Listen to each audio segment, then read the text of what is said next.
everyone, this is Tanisha Shekhawat and welcome back to your own channel Neat Marvels।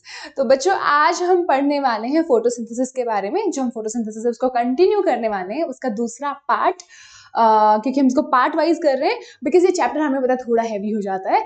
तो हमने पिछले वाले में क्या कर लिया था, काफी सारे जो अर्ली एक्सपेरिमेंट्स थे वो कर लिए थे, स्ट्रक्चर ऑफ क्लोरोप्लास्ट देख लिया था। अब हमें पता है क्लोरोप्लास्ट में क्या होता है। क्लोरोप्लास्ट में काफी सारे पिगमेंट्स होते हैं बच्चे, वही पिगमेंट्स ही क्या करते हैं, लाइट का एब्जॉर्प्शन कराते हैं। तो एब्जॉर्प्शन ऑफ लाइट का जो काम है वो पिगमेंट्स की मदद से होता है जो क्लोरोप्लास्ट में प्रेजेंट होते हैं। तो उससे हमें पता चलता है कि जो पिगमेंट्स हैं वो भी काफी ज्यादा इंपॉर्टेंट है। तो हम आज के इस लेक्चर में हमारी एनसीईआरटी जितने भी पिगमेंट्स के बारे में बताएगी वो सब हम डिटेल्स में पढ़ लेंगे बच्चे, ठीक है। उसके अलावा हम देखेंगे कि कैसे एक्चुअली एटीपी का सिंथेसिस होता है, क्योंकि अल्टीमेटली फूड बनाने के लिए एनर्जी की रिक्वायरमेंट तो है। तो पहले फूड बनने से पहले, जो दैट इज ग्लूकोज बनने से पहले क्या होगा, एनर्जी बनेगी। तो हम एनर्जी बनने का प्रोसेस भी देख लेंगे। तो हम स्टार्ट करते हैं हमारी एनसीईआरटी से कि how many types of pigments are involved in photosynthesis. तो इस लाइन से एक चीज तो क्लियर होती है बच्चे बहुत ही ज्यादा अच्छे से कि एक पिगमेंट नहीं, बहुत सारे मल्टीपल पिगमेंट्स इन्वॉल्व होंगे। तो अगर उनको एक एक करके हम देखें कि हम जब प्लांट्स की तरफ देखते हैं, जब हम प्लांट्स देखते हैं तो हमें पता है कि एक ग्रीन कलर नहीं होता है कंसिस्टेंटली। कुछ पेड़ के पत्ते अलग ग्रीन कलर के होते हैं, कुछ पेड़ के पत्ते अलग ग्रीन कलर के होते हैं, light green, dark green, yellowish green. तो ये सब different different spectra of green colour होता है। तो पिगमेंट हमें पता चलता है उसकी वजह से कि एक नहीं है, बहुत सारे पिगमेंट की इन्वॉल्वमेंट की मदद से क्या हो रहा है, बहुत तरीके के जो कलर आ रहे हैं प्लांट में वो आ पा रहे हैं। तो हम देखते हैं कि कितने सारे जो शेड्स हैं, मेनी शेड्स ऑफ ग्रीन है, वो लीव्स में एक ही सेम प्लांट में वो कैसे हो पा रहा है। तो वो होता है बच्चों बहुत सारे पिगमेंट्स की मदद से, और उन पिगमेंट्स को हम एक एक करके देखेंगे। तो बहुत सारे सेपरेट सेपरेट लीफ पिगमेंट्स होते हैं किसी भी ग्रीन प्लांट में। और जब हम पेपर क्रोमेटोग्राफी करते हैं बच्चे, पेपर क्रोमेटोग्राफी है क्या, अब ये एक ऐसी टेक्निक है जो लैब वगैरह में हम करते हैं। उसमें हम क्या करेंगे, उसमें बच्चे हम ऐसे कुछ एक टब टाइप ले लेंगे, उसके अंदर जो पेपर होता है उसको डिप करते हैं, एंड उसके बाद क्या करते हैं बच्चे, उसके बाद हम एक एब्जॉर्बेंट मीडियम यहाँ पे भर देते हैं। तो एक एब्जॉर्बेंट मीडियम होता है यहाँ पर जो डिफरेंट डिफरेंट होता है depending upon the type of chromatography जो हम परफॉर्म करने वाले हैं। तो यहाँ पे एक एब्जॉर्बेंट मीडियम भर दिया। उसके बाद क्या करा हमने, उसके बाद बहुत सारे जो पत्ते हैं, पेड़ के पत्ते लिया, उनको कूट लिया एकदम, और उसका जो पेस्ट बना दिया वो थोड़ा सा यहाँ पर लगा दिया। अब बच्चे यहाँ पे लगा दिया तो क्या होगा, क्रोमेटोग्राफी सेपरेशन हो जाएगा धीरे धीरे। जैसे जैसे एब्जॉर्बेंट मीडियम इस एब्जॉर्बेंट मीडियम को एब्जॉर्ब करके ऊपर की तरफ खींचेगा, वैसे वैसे ये जो यहाँ पर हमारा जो प्लांट का एक्सट्रैक्ट था, पिगमेंट एक्सट्रैक्ट था, वो भी ऊपर की तरफ मूव होना शुरू करेगा, और मूव करके क्या करेगा, डिफरेंट डिफरेंट जगह पे सेटल होना शुरू कर देगा depending upon the type of pigment.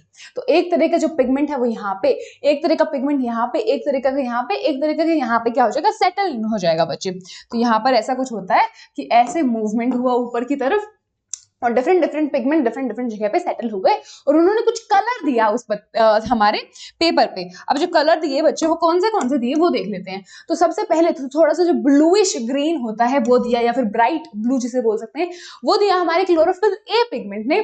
उसके बाद थोड़ा सा ग्रीन, कौन सा, येलोइश ग्रीन वाला थोड़ा सा दिया, वो हमारे कौन से, क्लोरोफिल बी ने। उसके बाद कैरोटीनॉइड थोड़े ऑरेंजिश कलर दिया, एंड ज़ैंथोफिल्स ने थोड़ा येलोइश कलर दिया। तो यहाँ पे हमने क्या किया, यहाँ पे टेक्निक परफॉर्म की to separate different pigments of the plants.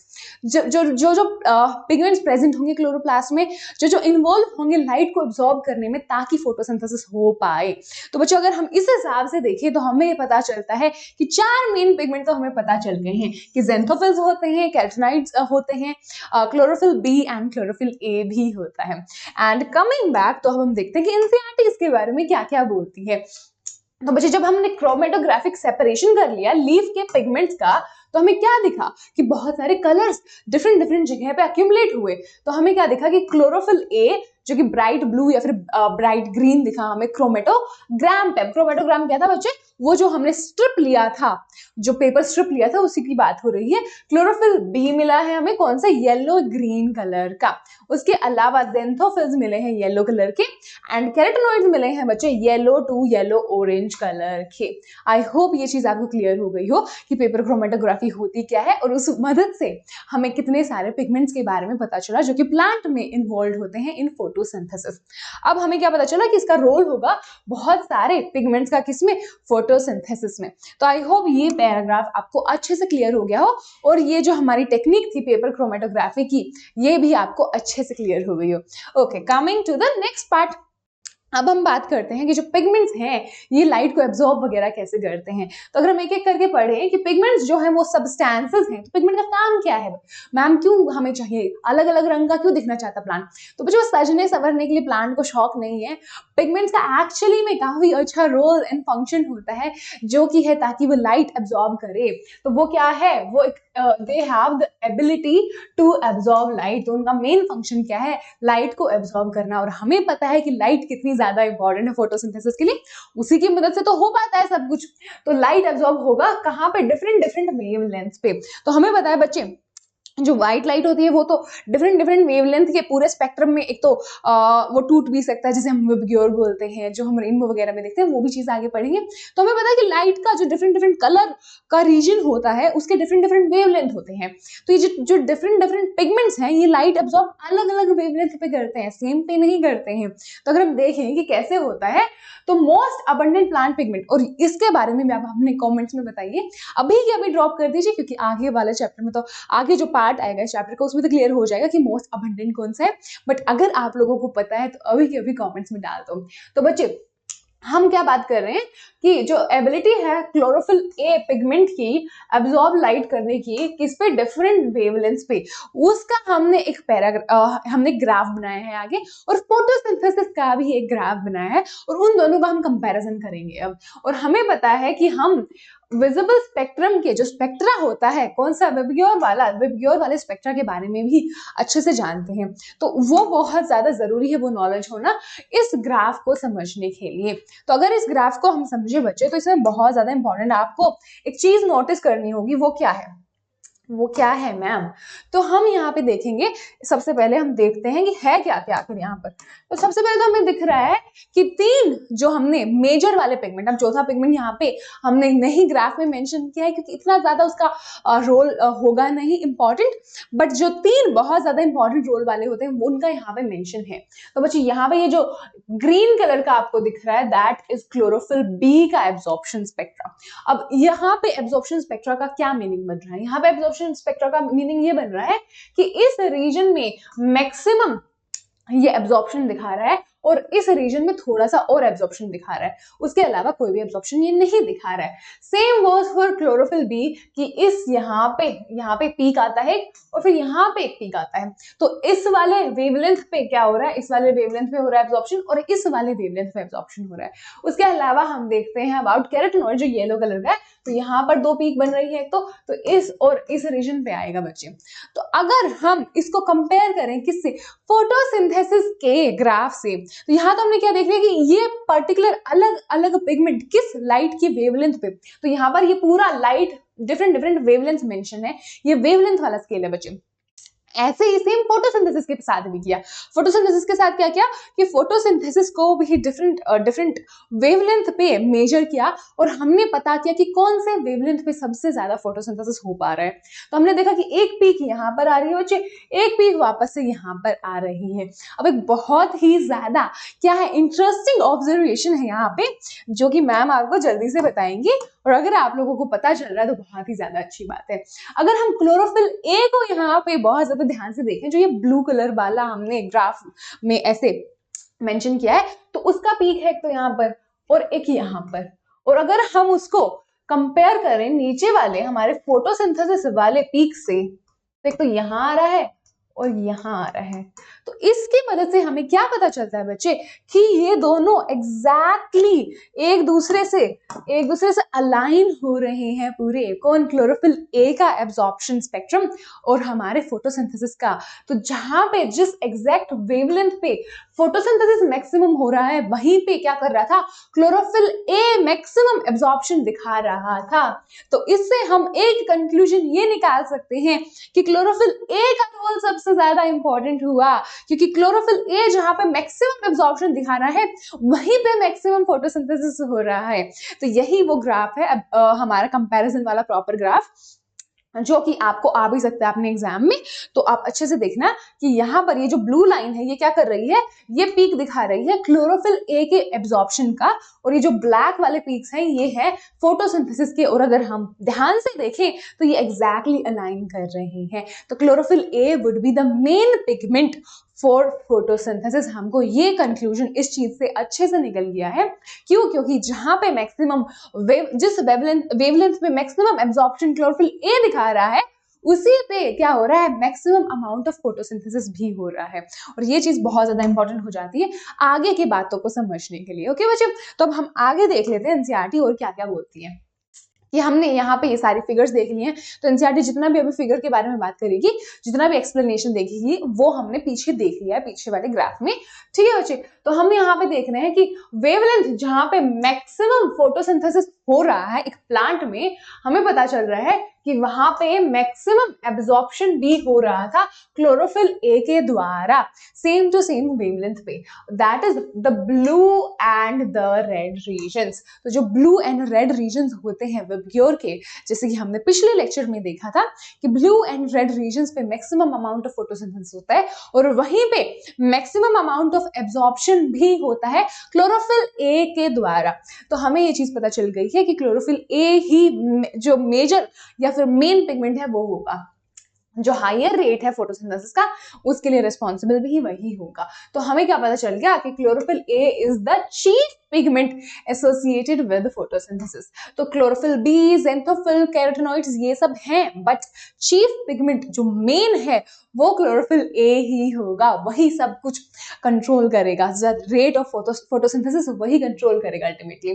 तो हमने ये सब यहाँ पे जो मेंशन है वो हमने पिछले वाले ग्राफ में पूरा कंपैरिजन देख लिया। Coming to the next paragraph बच्चे, अब हम यहाँ पे देखें कि जो सारे ग्राफ हैं टुगेदर ये क्या करते हैं, दे वुड शो कि most of the photosynthesis takes place in the blue and red region. ये चीज हमने देख ली है बच्चे। हाँ जी, तो कुछ फोटोसिंथेसिस, अब ऐसा नहीं है कि सारा फोटोसिंथेसिस वहीं पे ही हो रहा है, थोड़ा थोड़ा फोटोसिंथेसिस बाकी जगह पे भी हो रहा है। तो उसके लिए हम क्या करेंगे, उसके लिए हम वापस से इस ग्राफ पे आएंगे। तो अगर हम बच्चे देखें कि हाँ माना कि यहाँ पर मैक्सिमम फोटोसिंथेसिस है, यहाँ पे मैक्सिमम फोटोसिंथेसिस है, बट यहाँ पे भी तो कुछ है ना, यहाँ पे भी कुछ है, यहाँ पे भी कुछ है, और यहाँ पे भी कुछ है, यहाँ तक पूरा फोटोसिंथेसिस हो ही रहा है ना। तो चाहे इन वेवलेंथ जो कि ब्लू और रेड रीजन्स थे एब्जॉर्प्शन स्पेक्ट्रम के विबग्योर के, चाहे यहाँ पे मैक्सिमम एब्जॉर्प्शन हो, बट यहाँ पे भी कुछ तो हो रहा है ना। और अगर हम इसका अलाइनमेंट देखें तो यहाँ पे इसका अलाइनमेंट थोड़ा सा क्लोरोफिल बी के साथ भी हो रहा है, थोड़ा सा इधर क्लोरोफिल बी के साथ भी हो रहा है, थोड़ा सा कैरोटीनॉइड्स के साथ भी हो रहा है। तो हमें ये पता चलता है कि even though chlorophyll A maximum absorption जहां पे कर रहा है वहां पे मैक्सिमम फोटोसिंथेसिस हो रहा है, तो मैक्सिमम फोटोसिंथेसिस क्लोरोफिल ए ही करवा रहा होगा।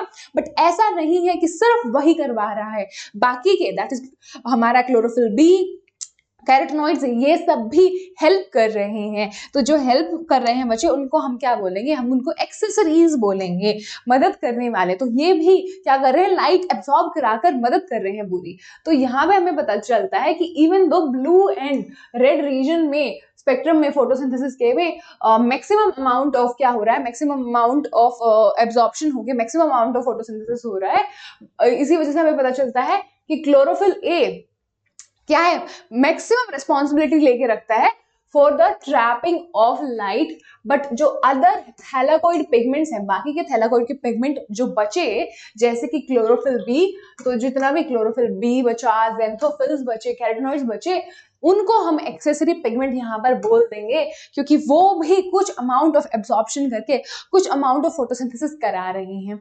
अब बात यहाँ पे क्या है बच्चे कि chlorophyll A he maximum light trap करेगा, जो बाकी के जितने भी पिगमेंट हुए वो लाइट ट्रैप कर करके क्लोरोफिल ए के पास भेजेंगे।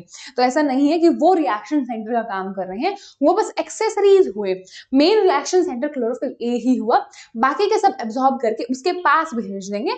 वो चीज अब हम डिस्कस करेंगे कि कैसे होती है एग्जैक्टली। तो जो लाइट का absorb, they would also absorb light and they would transfer the energy. तो उन्होंने जो लाइट एब्जॉर्ब करके जो एनर्जी अक्यूमुलेट करी, किसने? एक्सेसरी पिगमेंट्स ने, ज़ेंथोफिल, क्लोरोफिल बी वगैरह ने, वो उसको ट्रांसफर कर देंगे सारी की सारी एनर्जी को क्लोरोफिल ए को। तो क्लोरोफिल ए ही यहाँ पे चीफ पिगमेंट हुआ और रिएक्शन सेंटर भी वही होगा।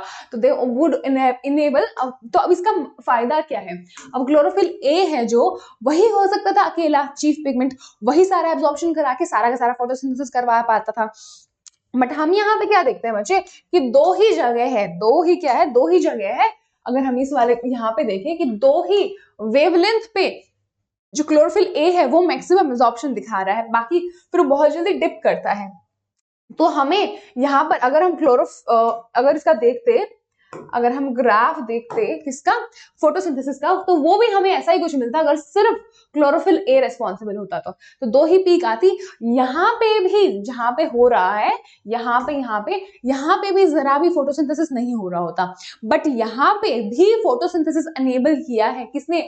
बचे हुए इन सब पिगमेंट्स ने। तो यहाँ पर जितना भी एब्जॉर्प्शन हुआ है बच्चे, ये जो क्लोरोफिल बी एंड कैरोटीनॉइड्स की मदद से ये फोटोसिंथेसिस में क्या हुआ? ज्यादा से ज्यादा वेवलेंथ, मतलब इस वाली वेवलेंथ पे भी फोटोसिंथेसिस कराया, इस वाली वेवलेंथ पे भी फोटोसिंथेसिस कराया और इस वाली वेवलेंथ पे भी फोटोसिंथेसिस कराया। तो एक तो ज्यादा लाइट एब्जॉर्ब करने की कैपेसिटी बढ़ा दी कि डिफरेंट वेवलेंथ, सिर्फ और सिर्फ रेड एंड ब्लू रीजन जो क्लोरोफिल ए कर रहा है उसकी मदद से ना हो फोटोसिंथेसिस, बाकी लाइट की वेवलेंथ पे भी हो जाए, वो हेल्प कर रहे हैं तो ये पिगमेंट्स। और दूसरा उसको ओवरलोड से बचा रहे हैं, मतलब फोटो ऑक्सीडेशन से बचा रहे हैं बच्चे। तो यहाँ पर क्या कर रहे हैं कि they would enable a wider range of wavelength जो इनकमिंग लाइट में होता है, उससे उसके यूटिलाइजेशन में हेल्प करते हैं। तो एक्सेसरी पिगमेंट सारे के सारे, और प्रोटेक्ट भी करते हैं क्लोरोफिल ए को, किससे? फोटो ऑक्सीडेशन से। ज्यादा क्लोरोफिल ए ज्यादा सारा रिस्पॉन्सिबिलिटी ले लेगा तो ऐसे ओवरलोड होकर उसका फोटो ऑक्सीडेशन हो जाएगा, तो उससे भी मदद करते हैं। तो प्रोटेक्शन का काम भी कर रहे हैं और इसका क्या कर रहे हैं? इसका यील्ड भी बढ़ा रहे हैं, ओवरऑल कैपेसिटी भी बढ़ा रहे हैं फोटोसिंथेसिस की। दूसरे वेवलेंथ पे, बाकी के क्या कर रहे हैं? बाकी के वेवलेंथ पे इनेबल करके, मैक्सिमम अमाउंट ऑफ वेवलेंथ पे इनेबल करके क्या कर रहे हैं? अमाउंट ऑफ जो लाइट है वो एब्जॉर्ब हो पाए डिफरेंट वेवलेंथ की, वो ये इनेबल कर रहे हैं, मैक्सिमम अमाउंट ऑफ लाइट का एब्जॉर्प्शन। ये हुआ रोल किसका? एक्सेसरी पिगमेंट्स का। तो बच्चों अगर आपको अपने नीट एग्जाम में क्वेश्चन आ जाता है कि कैरोटीनॉइड्स और ज़ेंथोफिल्स एंड क्लोरोफिल बी क्या वो एब्जॉर्प्शन करते हैं लाइट का, तो आपका आंसर होगा यस। तो एक तो पहले आ जाएगा यस। अगर ऐसा कुछ स्टेटमेंट बेस्ड क्वेश्चन आ गया या फिर असर्शन रीजन बेस्ड क्वेश्चन आ गया तो क्या वो करते हैं, तो उसका आंसर आ गया यस। और उसका फायदा अगर पूछा गया कि उनका रोल क्या है, जो एब्जॉर्प्शन करा रहे हैं वो कैसे मदद कर रहा है प्लांट को फोटोसिंथेसिस में, तो एक तो वो क्या करेगा? मैक्सिमम वेवलेंथ के लाइट का absorption, that is maximum utilisation of light को इनेबल करेगा। मैक्सिमम यूटिलाइजेशन हो पाए जो भी इनकमिंग लाइट है, इंसिडेंट लाइट है, उसका मैक्सिमम यूटिलाइजेशन, और प्रोटेक्ट भी करेगा क्लोरोफिल ए को। तो ये तो हो गया पहला फंक्शन। और दूसरा फंक्शन क्या हो गया? Protection of chlorophyll A, protection of chlorophyll A from क्या? From photo oxidation. तो बच्चे ये हो गए दो फंक्शंस किसके? एक्सेसरी पिगमेंट्स के। और हाँ जी वो एब्जॉर्प्शन कराते हैं, बट क्या है कि वो एब्जॉर्प्शन करा के सारी एनर्जी क्लोरोफिल ए को दे देते हैं। वो क्लोरोफिल ए को क्यों दे देते हैं वो हम इस लाइट रिएक्शन की मदद से समझेंगे कि एक्चुअली में जो रिएक्शन सेंटर की मैम इतनी देर से बात कर रही हैं वो होता क्या है और उसका काम क्या होता है, और क्लोरोफिल ए को कैसे बाकी के सारे एक्सेसरी पिगमेंट्स भेजते हैं एनर्जी, और उनकी प्लेसमेंट कैसे होती है लीफ के अंदर। तो अगर हम बात करें बच्चे लाइट रिएक्शन या फिर फोटोकेमिकल फेज ऑफ फोटोसिंथेसिस, बहुत ज्यादा इंपॉर्टेंट चीज, फोटोकेमिकल क्यों बोला जा रहा है यहाँ पर? तो फोटो मतलब ऑब्वियसली यहाँ पे लाइट से रिलेटेड कुछ होगा, लाइट का क्या होगा? एब्जॉर्प्शन। तो अगर आपसे पूछा जाए कि फोटोकेमिकल फेज जो होता है किसका? फोटोसिंथेसिस का, उसमें कौन से डिफरेंट रिएक्शंस इन्वॉल्व होते हैं, कौन से डिफरेंट एक्शंस इन्वॉल्व होते हैं। तो सबसे पहले क्या हो गया? फोटो से आप समझ लेना कि लाइट का एब्जॉर्प्शन इसी वाले फेज में हो रहा होगा, और केमिकल से आप समझ लेना कि कुछ केमिकल रिएक्शंस हो रहे होंगे। कौन से केमिकल रिएक्शंस? जैसे कि वाटर का स्प्लिटिंग, वाटर स्प्लिटिंग हम आगे देखेंगे कि उसका फंक्शन क्या है, बट क्या हो रहा है, H2O ब्रेक डाउन कर रहा है। H2O यहाँ पे क्या होगा, ब्रेक डाउन होगा और हमें वहीं से अल्टीमेटली जो ऑक्सीजन रिलीज होता है बाद में प्लांट से वो मिल रहा होगा। कुछ हाइड्रोजन प्रोटॉन्स वगैरह मिल रहे होंगे, कुछ इलेक्ट्रॉन्स वगैरह मिल रहे होंगे। तो ये हम आगे वाले रिएक्शन में देखेंगे। बट यहाँ पे आप ये भी समझ लेना कि जो केमिकल पार्ट है फोटोकेमिकल फेज का, उसमें क्या हो रहा है, वाटर का स्प्लिटिंग भी हो रहा है, दैट इज वाटर टूट रहा है सिंपल भाषा में। तो यहाँ पे क्या क्या होगा, लाइट का एब्जॉर्प्शन होगा, वाटर का स्प्लिटिंग होगा। और अब वाटर जब टूट रहा है तो हमें पता है वाटर से ही ऑक्सीजन मिलता है, कार्बन डाइऑक्साइड से नहीं मिलता है। तो अगर वाटर टूटा तो ऑब्वियस सी बात है ना कि ऑक्सीजन भी मिल रहा होगा, ऑब्वियस सी बात है मैम कि ऑक्सीजन भी मिल रहा होगा। तो यहाँ पे क्या होगा, ऑक्सीजन की रिलीज भी हो रही होगी। उसके अलावा formation of very important line, इसको ध्यान से सुनना, कि formation of some high energy chemical intermediates, कौन से एटीपी एंड NADPH। तो यही वो इंटरमीडिएट्स हैं जिनकी बात हम स्टार्टिंग ऑफ द चैप्टर से कर रहे हैं कि हमें फूड तो बनाना है, बट फूड के लिए हमें एनर्जी चाहिए, और एनर्जी किस फॉर्म में ट्रांसफर होगी, कुछ इंटरमीडिएट्स के फॉर्म में ट्रांसफर होगी, और वो इंटरमीडिएट है ये ATP एंड NADPH। तो इस वाले पूरे फेज में हमारा अल्टीमेट काम क्या है, ये जो इंटरमीडिएट्स हैं ATP एंड NADPH उन्हीं को बनाना। तो इस रिएक्शन जो फोटोकेमिकल फेज की हम बात कर रहे हैं, उस पूरे फोटोकेमिकल फेज में हम सिर्फ और सिर्फ इंटरेस्टेड होंगे किस पे बच्चे, अल्टीमेटली ATP एंड NADPH को बनाना। तो ये phase, photochemical phase, ATP and NADPH बनाते ही खत्म हो जाएगा। तो अगर हम बात करें फोटोकेमिकल फेज की, तो बहुत सारे स्टेप्स यहाँ पे आ गए। कौन से, एक तो लाइट का एब्जॉर्प्शन, तो आप अच्छे एक सेकंड दूसरे पेन से कर ले बच्चों ताकि आपको दिखे। हाँ जी, मैम को तो दिख रहा है पर बच्चों को क्या पता नहीं दिख रहा हो। तो पहला क्या, लाइट का एब्जॉर्प्शन का काम है यहाँ पर। हाँ जी ठीक है, लाइट एब्जॉर्प्शन। वाटर का स्प्लिटिंग का भी काम है, ठीक है, वाटर का स्प्लिटिंग भी होना चाहिए यहाँ पर। ऑक्सीजन का रिलीज भी होना चाहिए, ऑब्वियसली अगर वाटर स्प्लिट हुआ तो ऑक्सीजन तो बनेगा ही। उसके अलावा क्या होना चाहिए, कुछ high energy intermediates, chemical intermediates जो एनर्जी स्टोर करेंगे अपने बॉन्ड्स में, ताकि बाद में उन बॉन्ड्स को तोड़कर हम एनर्जी निकाल सकें और यूटिलाइज कर सकें किसमें, फूड बनाने में। तो वो भी यहाँ पर होगा। तब हम बात करते हैं किसकी, जो हम बहुत सारे अरेंजमेंट ऑफ पिगमेंट्स की बात कर रहे थे। तो क्या होता है बच्चे, बहुत सारे प्रोटीन कॉम्प्लेक्सेस बनते हैं यहाँ पर, किसमें, इस प्रोसीजर में। तो वो सारे प्रोटीन कॉम्प्लेक्सेस जो जितने भी आपके NCERT में दिए हैं उनकी भी हम बात करेंगे। तो अब पिगमेंट्स का अगर अरेंजमेंट देखें तो पिगमेंट्स कैसे अरेंज्ड होते हैं, तो वो दो तरीके से अरेंज होते हैं, दो discrete photochemical light harvesting complexes में वो अरेंज्ड होते हैं। अब हार्वेस्टिंग जो वर्ड है उसी का मीनिंग पता है हमें बच्चे, कि कुछ भी कलेक्ट करना। जैसे हम क्रॉप हार्वेस्टिंग करते हैं तो जितनी भी फसल हमारे खेतों में उगी होती है उसको काट काट कर इकट्ठा ही करना होता है ना, तो उसको हार्वेस्टिंग बोलते हैं। तो इसी तरीके से लाइट हार्वेस्टिंग में क्या होगा, लाइट हार्वेस्टिंग में लाइट को कलेक्ट किया जाएगा। कहाँ से, जो सन से लाइट आ रही है, पत्ते के सरफेस पे पड़ रही है, उसको एब्जॉर्ब करके कलेक्ट करना होगा। तो ये लाइट हार्वेस्टिंग कॉम्प्लेक्सेस जो दो बने, वो कैसे बने उनकी हम बात कर लेते हैं। जो दो हैं वो एक तो है फोटो सिस्टम 1 जिसको हम शॉर्ट में PS1 भी बोल देंगे, और दूसरा है फोटो सिस्टम 2 जिसको हम शॉर्ट में PS2 भी बोल देंगे। तो ये क्या है बच्चे, ये एक तो बहुत ज्यादा इंपॉर्टेंट चीज कि PS1 उसका नाम 1 है तो वो पहले काम करेगा ये जरूरी नहीं है। उनका नेमिंग उनके डिस्कवरी के बेसिस पे हुआ है, दैट इज बहुत ज्यादा ऑब्वियस सी बात यहाँ पे बन गई कि PS1 जो हुआ वो पहले डिस्कवर हुआ और PS2 जो है वो बाद में डिस्कवर हुआ। तो अगर आपको क्वेश्चन इस चीज पे आ जाए जो हम बाद में भी डिस्कस करेंगे, तो आपको डिस्कवरी का जो सीक्वेंस है वो पता होना चाहिए कि PS1 पहले डिस्कवर हुआ था, बट फंक्शन उसका पहले होगा वो जरूरी नहीं है। ओके बच्चे, तो it is in the sequence of their discovery and not in the sequence of their function in the light reaction. तो लाइट रिएक्शन अल्टीमेटली है क्या, लाइट रिएक्शन का अगर हम समरी देखें तो क्या बनता है कि बहुत ज्यादा एब्जॉर्प्शन ऑफ लाइट करना होगा, वाटर का स्प्लिटिंग करना होगा, ऑक्सीजन को रिलीज कराना होगा एंड ATP एंड NADPH बनाना होगा। और वो सब होता कैसे, वो हमारे PS1 एंड PS2 की मदद से होता है। अगर हम PS1 एंड PS2 की डिटेल्स देखें अब, तो बच्चे हम यहाँ पे देखते हैं कि जो LHC होते हैं, लाइट हार्वेस्टिंग कॉम्प्लेक्स, वो बहुत सारे hundreds of pigment molecules, 100 of pigment molecules जो प्रोटीन्स के साथ इकट्ठे होकर कॉम्प्लेक्स बना के प्रेजेंट है उसकी मदद से होते हैं। और जो फोटोसिस्टम है, एक फोटोसिस्टम में सारे के सारे पिगमेंट होंगे एक्सेप्ट अ क्लोरोफिल ए। तो इसका मीनिंग क्या है कि क्लोरोफिल ए अलग से प्रेजेंट है, वो फोटोसिस्टम के अंदर नहीं आ रहा है। फोटोसिस्टम के अंदर हम जिस भी कॉम्प्लेक्स की, जो कॉम्प्लेक्स बनाया जा रहा है प्रोटीन्स का, जिस कॉम्प्लेक्स के बनने की बात कर रहे हैं और जिसमें जिन जिन पिगमेंट्स के इन्वॉल्वमेंट की बात कर रहे हैं सारे हैं। दैट इज क्लोरोफिल बी है, ज़ैंथोफिल है, कैरोटिनॉइड है, सारे के सारे हैं accept chlorophyll A. Chlorophyll A अलग से होगा। कितना? एक क्लोरोफिल ए अलग से होगा। तो जो except one molecule of chlorophyll A forming a light harvesting system called antennae. तो जो एंटीने बने हैं बच्चे, अल्टीमेटली अगर हम एंटीने की बात करें, कि जो एंटीने बना दिए हैं यहाँ पर, एंटीने में क्या होंगे बच्चे? हंड्रेड्स ऑफ पिगमेंट मॉलिक्यूल्स होंगे और उसमें सब के सब होंगे। कौन से? Chlorophyll B, xanthophyll, carotenoids along with proteins के साथ एसोसिएटेड प्रेजेंट होंगे।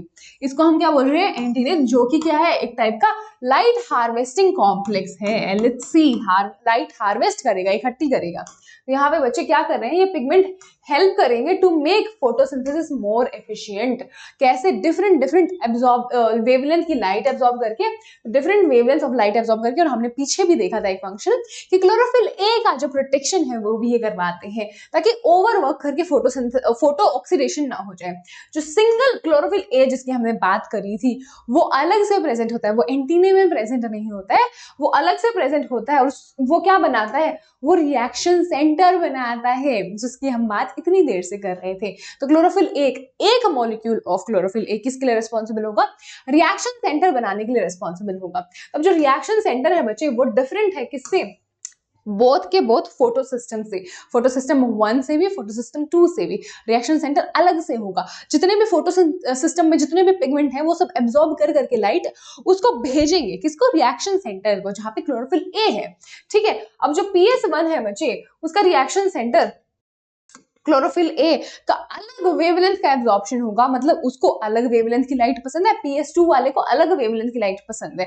किसमें? मैक्सिमम एब्जॉर्प्शन दिखाने के लिए, लाइट को एब्जॉर्ब करने के लिए। जो PS1 की बात करें बच्चे, तो उसके लिए पीक कहाँ पे आता है? 700 नैनोमीटर पे आता है। PS1 का पीक आएगा 700 नैनोमीटर पे, इसलिए इसको हम P700 भी बोल देते हैं। और जो PS2 है बच्चे, उसका एब्जॉर्प्शन मैक्सिमम होगा 680 नैनोमीटर की वेवलेंथ में, और इसकी वजह से हम इसको P680 भी बोल देंगे। तो इनकी सिग्निफिकेंस भी आगे आएगी, तो हम वो बात कर लेते हैं हम एक एक करके। तो सबसे पहले हम देखते हैं कि किस तरीके से हमारे एंटीने वगैरह प्रेजेंट होते हैं। तो ये सब हुआ, ये जितना भी ये सब हुए, ये सब एंटीने वगैरह प्रेजेंट है। ये क्या है? पिगमेंट मॉलिक्यूल्स हैं, सब अलग अलग एक्सेप्ट क्लोरोफिल ए। क्योंकि क्लोरोफिल ए कहाँ है? क्लोरोफिल ए ये वाला है जिसका नाम हमने रिएक्शन सेंटर बोला है। उसके अलावा क्या हुए? उसके अलावा सारे फोटोसिस्टम बना रहे हैं, PSS बना रहे हैं, हमारे एंटीने बना रहे हैं। और इसमें पिगमेंट मॉलिक्यूल्स कौन से हुए? इसमें होंगे बच्चे क्लोरोफिल बी, कैरोटिनॉइड्स, एक सेकेंड बच्चे स्पेलिंग देख लेना, मैम की स्पेलिंग पे कभी यकीन नहीं करना। Carotenoids and xanthophylls. तो ये सब कहाँ पे होंगे? अलग से फोटोसिस्टम में प्रेजेंट है, एंटीना में प्रेजेंट है, और बहुत सारे हंड्रेड्स प्रेजेंट है। बट सिर्फ एक रिएक्शन सेंटर में क्या है? क्लोरोफिल ए है यहाँ पर, सिर्फ एक।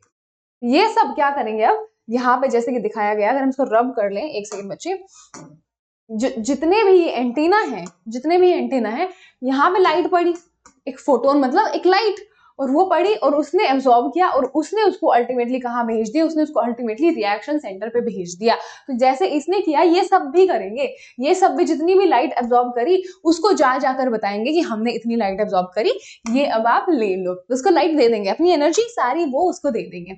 अब हम बात करते हैं बच्चे इलेक्ट्रॉन ट्रांसपोर्ट की, कि अल्टीमेटली जो इतना ज्यादा इंपॉर्टेंट है मैकेनिज्म इलेक्ट्रॉन ट्रांसपोर्ट का, उसकी बात कर लेते हैं। तो जो फोटोसिस्टम 2 है बच्चे, वो रिएक्शन सेंटर उसका क्या हुआ?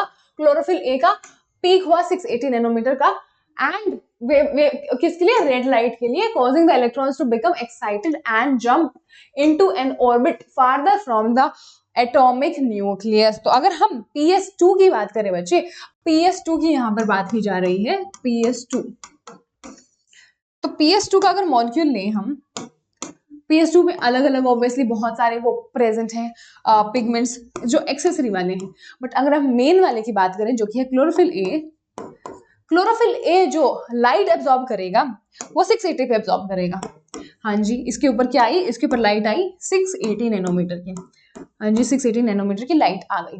अब हमें पता है बच्चे इसके अंदर क्या होंगे, इसके अंदर एटम्स वगैरह प्रेजेंट होंगे। तो अगर ऐसे न्यूक्लियस है और उसके बाहर ऐसे ऑर्बिट्स प्रेजेंट हैं, उसके बाहर क्या प्रेजेंट है, ऑर्बिट्स प्रेजेंट है बच्चे, तो हमें पता है क्या होता है, हमें पता है यहाँ पर इलेक्ट्रॉन्स घूम रहे होते हैं ऑर्बिट्स में। तो यहाँ पे जैसे ही लाइट पड़ी है ये, इसकी वजह से ये जो इलेक्ट्रॉन घूम रहा था इस ऑर्बिट में, ये एक्साइट हो गया है और इसने लगा लिया है जंप। कहाँ पर, बाहर वाले ऑर्बिट में। तो ये इसने जंप लगा के बाहर वाले ऑर्बिट में चला गया है। और यहाँ पर क्या घूम रहा था, यहाँ पर बच्चे घूम रहा था एक इलेक्ट्रॉन एक्सेप्टर। तो इस इलेक्ट्रॉन एक्सेप्टर ने क्या कर लिया है, इस इलेक्ट्रॉन एक्सेप्टर ने इसको पकड़ लिया है, इस इलेक्ट्रॉन को उठाया और पकड़ लिया और खुद ये इसको ले गया। तो ये खुद इसको ले जाएगा तो क्या होगा, इसका ट्रांसपोर्ट हो जाएगा। तो ये अलग अलग जगह इसको घुमाने लेकर जाएगा। बट हमें पता चल गया कि जैसे ही लाइट पड़ी वैसे ही जो ये क्लोरोफिल ए प्रेजेंट था कहां पर, रिएक्शन सेंटर में। ये कहां पे है, तो ये है रिएक्शन सेंटर में, किसके, PS2 के। PS2 जिसको हम फोटो सिस्टम 680 भी बोल रहे हैं, उसपे जैसे ही 680 नैनोमीटर का लाइट पड़ा वैसे ही उसका जो इलेक्ट्रॉन था वो एक फर्दर बाहर वाले ऑर्बिट में जंप कर गया। वहां पर एक इलेक्ट्रॉन एक्सेप्टर घूम रहा था और उसने उसको उसके ऑर्बिट से उठाकर खुद वो उसको लेके चला गया है घुमाने कहीं पे, जो हम बाद में देखेंगे कि कहाँ कहाँ घूमता है, बहुत जगह ऐसे टेढ़ा मेढ़ा घूमता है। तो अगर हम बात करें कि जो इलेक्ट्रॉन हैं जो उठा लिए गए हैं किसके द्वारा, इलेक्ट्रॉन एक्सेप्टर की मदद से, वो उसको इलेक्ट्रॉन ट्रांसपोर्ट सिस्टम में ले जाएगा जिसमें बहुत सारे साइटोक्रोम्स प्रेजेंट हैं। तो अब उसकी हम बात कर लेते हैं एक एक करके कि इलेक्ट्रॉन्स कहाँ कहाँ घूमते हैं और कैसे कैसे घूमते हैं। तो इतना ज्यादा घूमते हैं बच्चे। तो अगर हम बात करें इसकी बात करते हैं, चलिए। तो यहाँ पर क्या हुआ बच्चे, यहाँ पर हमने देखा, एक सेकेंड, यहाँ पर हमारे पास सबसे क्या है, सबसे पहले लाइट हार्वेस्टिंग कॉम्प्लेक्स है बच्चे। लाइट हार्वेस्टिंग कॉम्प्लेक्स यहाँ पे सबसे पहले कौन सा है, यहाँ पर PS2 प्रेजेंट होगा। अच्छा, लिखा नहीं है एनसीईआरटी वालों ने, अच्छा यहाँ पे लिखा है PS2 यहाँ पे प्रेजेंट होगा। तो ये वाला कौन सा हुआ, ये लाइट हार्वेस्टिंग कॉम्प्लेक्स हुआ PS2 वाला, जो 680 नैनोमीटर पे लाइट एब्जॉर्ब करता है।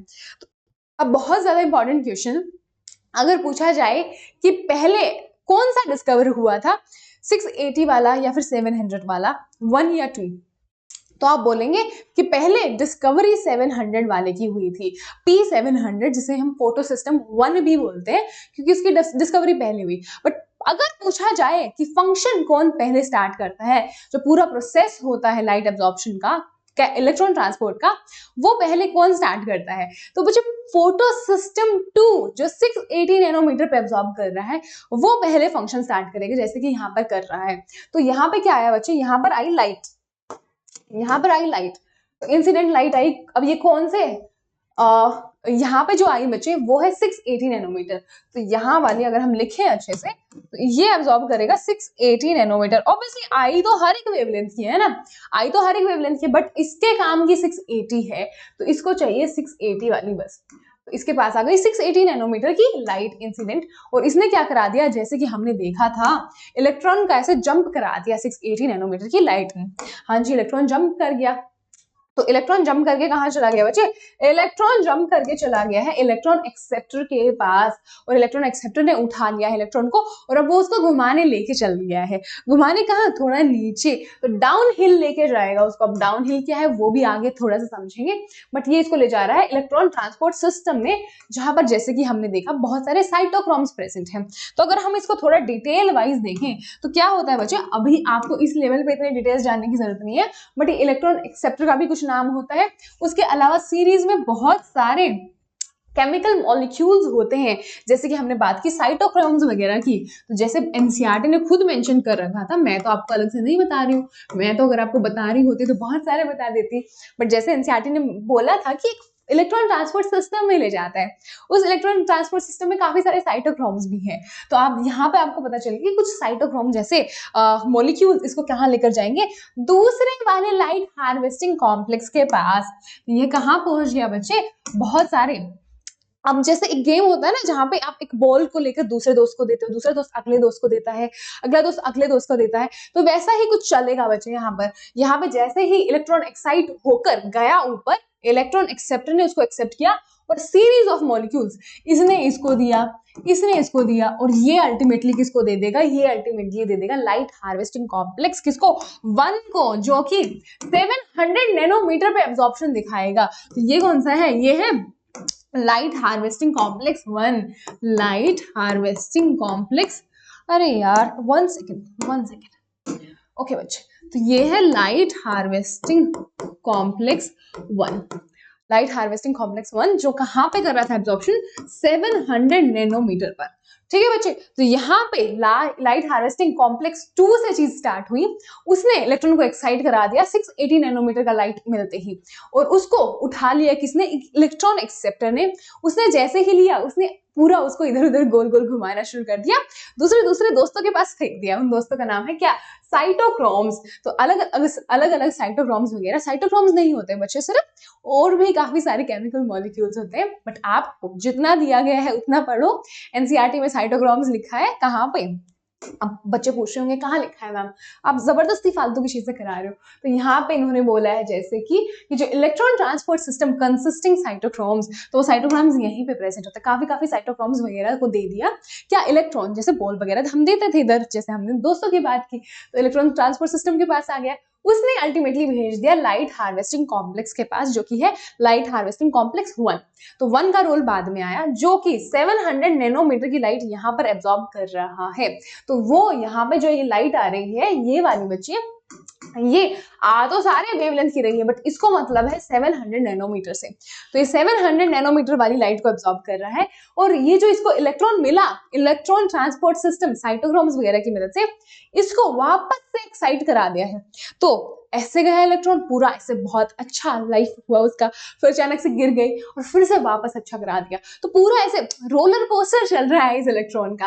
तो इसको वापस से एक्साइट करा दिया गया है बच्चे, और वापस से एक इलेक्ट्रॉन एक्सेप्टर के पास भेज दिया है। बट बात यहीं पे खत्म है, इसको और आगे नहीं घुमाने वाले हैं। ये इलेक्ट्रॉन एक्सेप्टर क्या करा देगा, ये इलेक्ट्रॉन एक्सेप्टर इसको किसको पकड़ा देगा, NADP को पकड़ा देगी।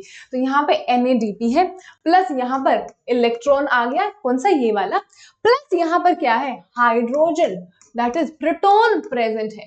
तो proton plus electron plus NADP positive ने मिलके बना दिया हमारे पास NADPH, जिसकी हम बात कर रहे थे इतनी देर से कि हमें NADPH बनाना है, क्योंकि यहाँ पर क्या हो रहा है, यहाँ पर बहुत ज्यादा हाई एनर्जी बॉन्ड्स बन रहे हैं। तो ये NADPH क्या काम कर रहा है, अल्टीमेटली एनर्जी स्टोरेज का काम कर रहा है, ये एज एनर्जी स्टोर काम कर रहा है। और ये इकलौता नहीं है, हमने यहाँ पे थोड़ा सा मिस कर दिया है। तो यहाँ पे एक और बन रहा था, जो क्या था बच्चे, जो था ADP। तो ADP भी कुछ होता है, उसके साथ क्या लग गया, इनऑर्गेनिक फॉस्फेट। और जैसे कि हमें पता है यहाँ पे इलेक्ट्रॉन्स वगैरह घूम रहे थे, उन्होंने क्या करवा दिया, उन्होंने यहाँ पर ATP, जैसे हमें पता ना यहाँ पे डाउनहिल रिएक्शन गया है, तो डाउनहिल रिएक्शन की वजह से कुछ एनर्जी रिलीज हुई होगी, वो एनर्जी कहाँ पे एब्जॉर्ब हो गई है, वो एनर्जी एब्जॉर्ब हो गई है इस ADP और इस फॉस्फोरस वाले बॉन्ड की। तो आगे एनसीईआरटी में सब मेंशन है बच्चे, मैम एक्स्ट्रा नहीं करा रही है, जितना एनसीईआरटी में वही है, वो अगले पेज पे आ रहा है। तो यहाँ पे क्या होता है, कुछ ADP था, हाँ जी कुछ ADP था, उसके साथ एक क्या प्रेजेंट था, इनऑर्गेनिक फॉस्फेट प्रेजेंट था, हाँ जी वो भी था। इसको क्या मिला, उसको एनर्जी मिली, क्यों, क्योंकि इलेक्ट्रॉन डाउन हिल जा रहा है, उसको जो एनर्जी मिली वो उसको स्टोर करना चाहता था। तो उसने इस इनऑर्गेनिक फॉस्फेट के साथ क्या बना लिया, उसने इस इनऑर्गेनिक फॉस्फेट के साथ बना लिया बच्चे बॉन्ड।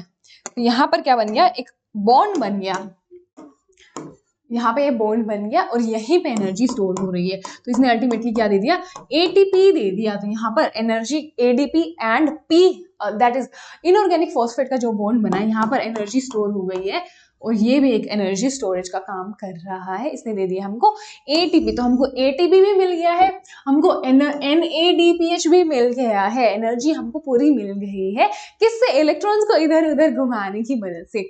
और ये बच्चे इतना ही नहीं है, एक और प्रोसीजर से भी मिलती है, और हम डिटेल्स में देखेंगे कि अल्टीमेटली ऐसा हो कैसे रहा है, तो वो हम अच्छे से आगे समझते हैं, ठीक है। पूरा डिटेल्स जितनी एनसीईआरटी में उतनी पूरी डिटेल्स करेंगे, उससे फालतू इतना सा कर सकते हैं जो हमें लगता है नीट में आ सकता है, बट उतना ज्यादा फालतू नहीं करेंगे कि आप कंफ्यूज हो जाएं और डिस्ट्रैक्ट हो। जितना आपको जरूरी है उतना ही पढ़ाया जाएगा। तो अगर हम बात करें, this movement of electron is downhill. अब डाउनहिल क्या होता है? नीचे, नीचे की तरफ। और ये डाउनहिल किस फॉर्म में है? वो रिडॉक्स पोटेंशियल की फॉर्म में है।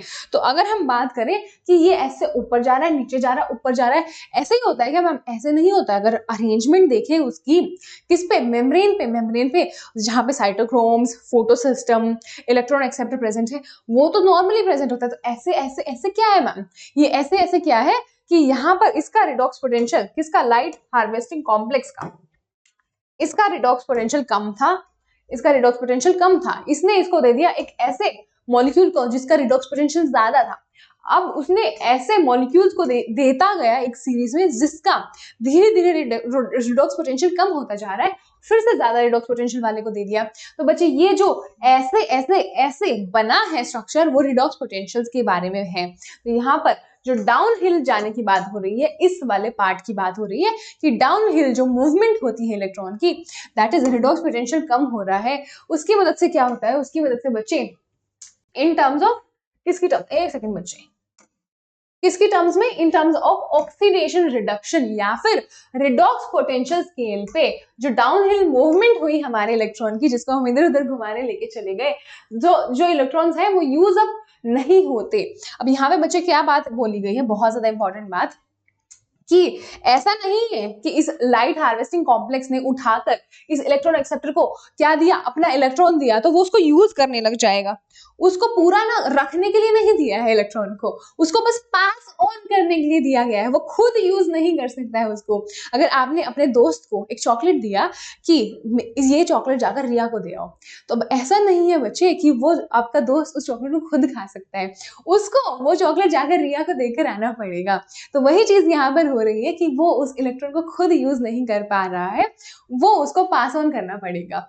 वो पास ऑन कर भी रहा है आगे साइटोक्रोम्स वगैरह को। तो वो चीज यहाँ पे लिखी गई है। यहाँ पे क्या लिखा गया है बच्चे कि electrons are not being used up as they pass through the electron transport chain। तो जैसे जैसे उस इलेक्ट्रॉन ट्रांसपोर्ट चेन में ऐसे ऐसे इलेक्ट्रॉन जा रहा था, उसका कहीं भी यूटिलाइजेशन नहीं हो रहा है, उसको बस फर्दर पास कर दिया जा रहा है to the pigments of photosystem 1।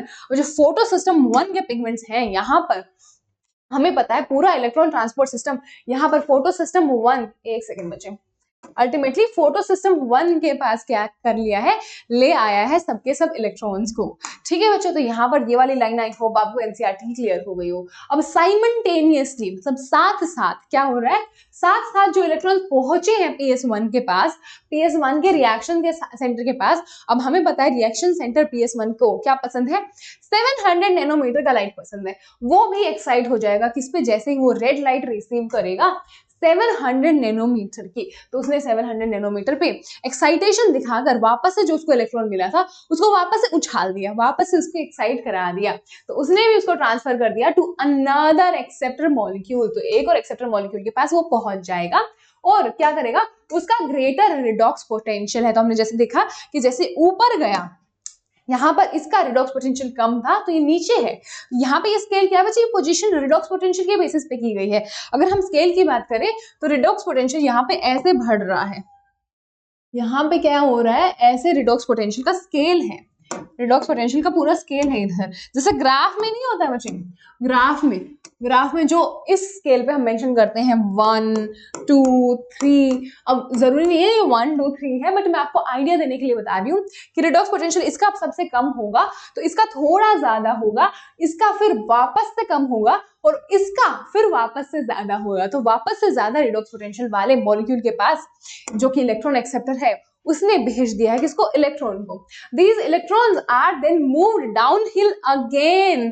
तो वापस ऊपर भेजा, फिर नीचे भेजा, अब वापस ऊपर भेजा, वापस से नीचे भेज रहे हैं।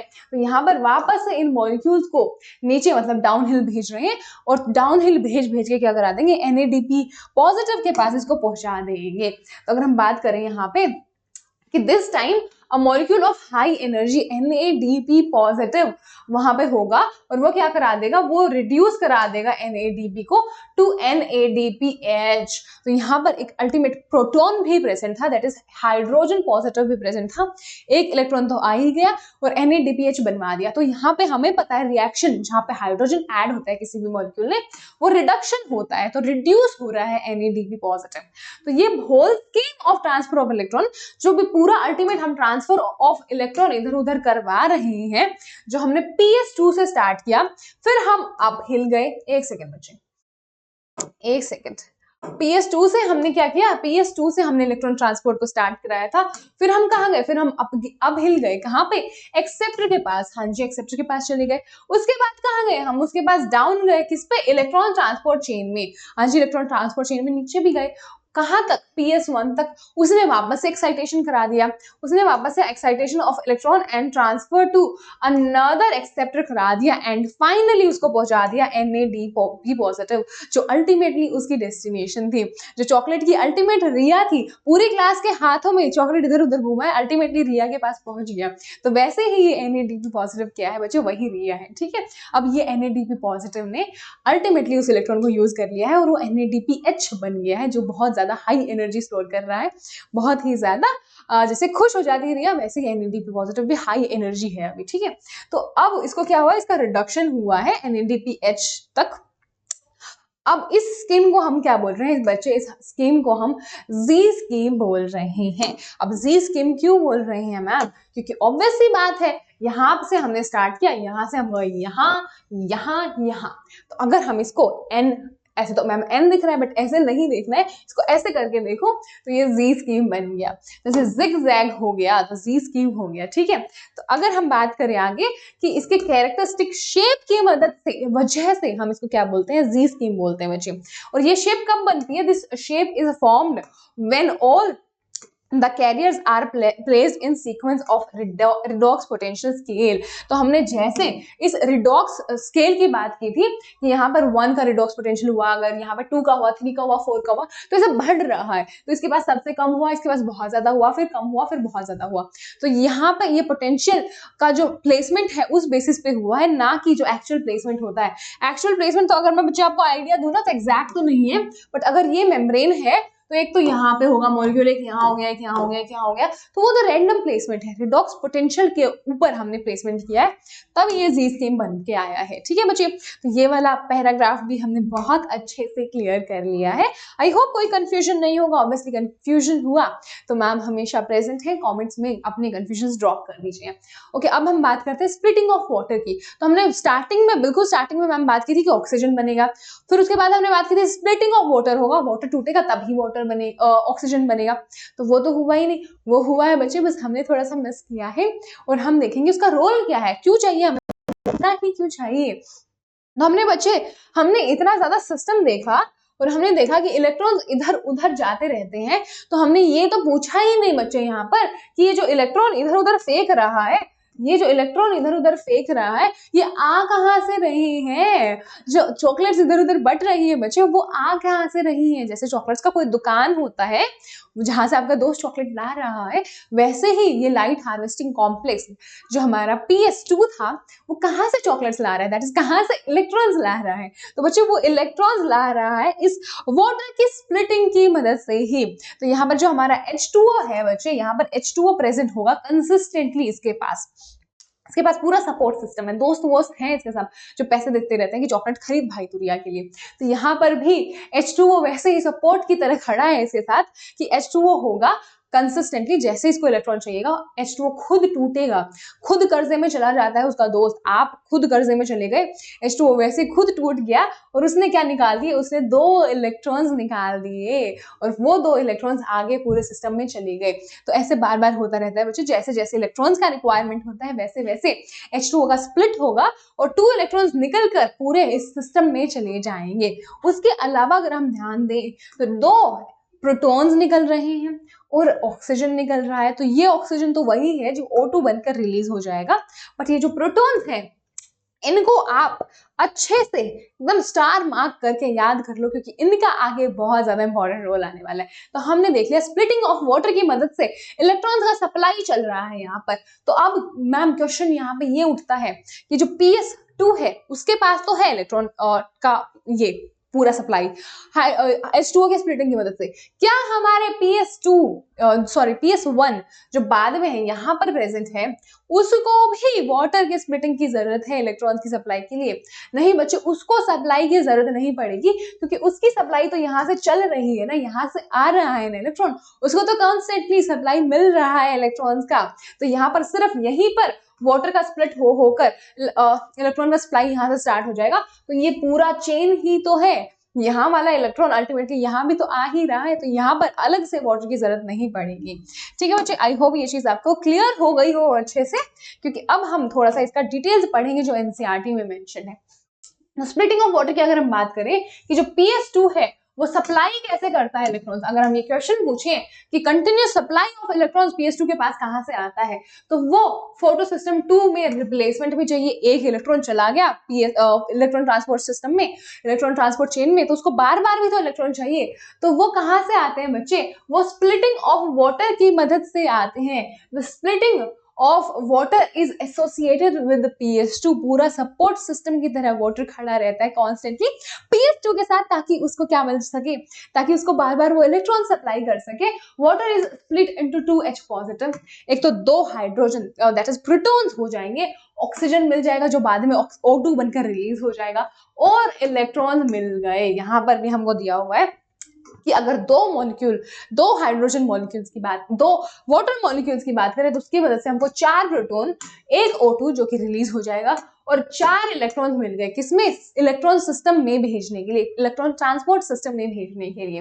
This creates oxygen, one of the net products of photosynthesis, बहुत ज्यादा इंपॉर्टेंट जो प्रोडक्ट है फोटोसिंथेसिस का, जिसकी मदद से हम सांस भी ले पा रहे हैं, जिंदा ही हम इस O2 की मदद से हैं, वो भी यहाँ पे मिल जा रहा है। और जो इलेक्ट्रॉन्स चाहिए हमको रिप्लेसमेंट के लिए फोटोसिस्टम 1 से, जो फोटोसिस्टम 1 तक पहुंचा दिए किसने? फोटोसिस्टम 2 ने, वो भी आ जाते हैं। एक सेकेंड बच्चे, ठीक है, तो वो भी हमको यहाँ पर मिल गए हैं, वो इलेक्ट्रॉन्स भी हमको मिल गए। तो अब हमें बहुत ज्यादा ध्यान देने की बात है किस चीज पे? ये बात पे कि जो वाटर स्प्लिटिंग कॉम्प्लेक्स है वो किसके साथ प्रेजेंट है? वो PS2 के साथ प्रेजेंट है। हाँ जी मैम, हमने देखा PS2 के साथ प्रेजेंट है। वो फिजिकली लोकेटेड होगा inner side of membrane of thylakoid पे।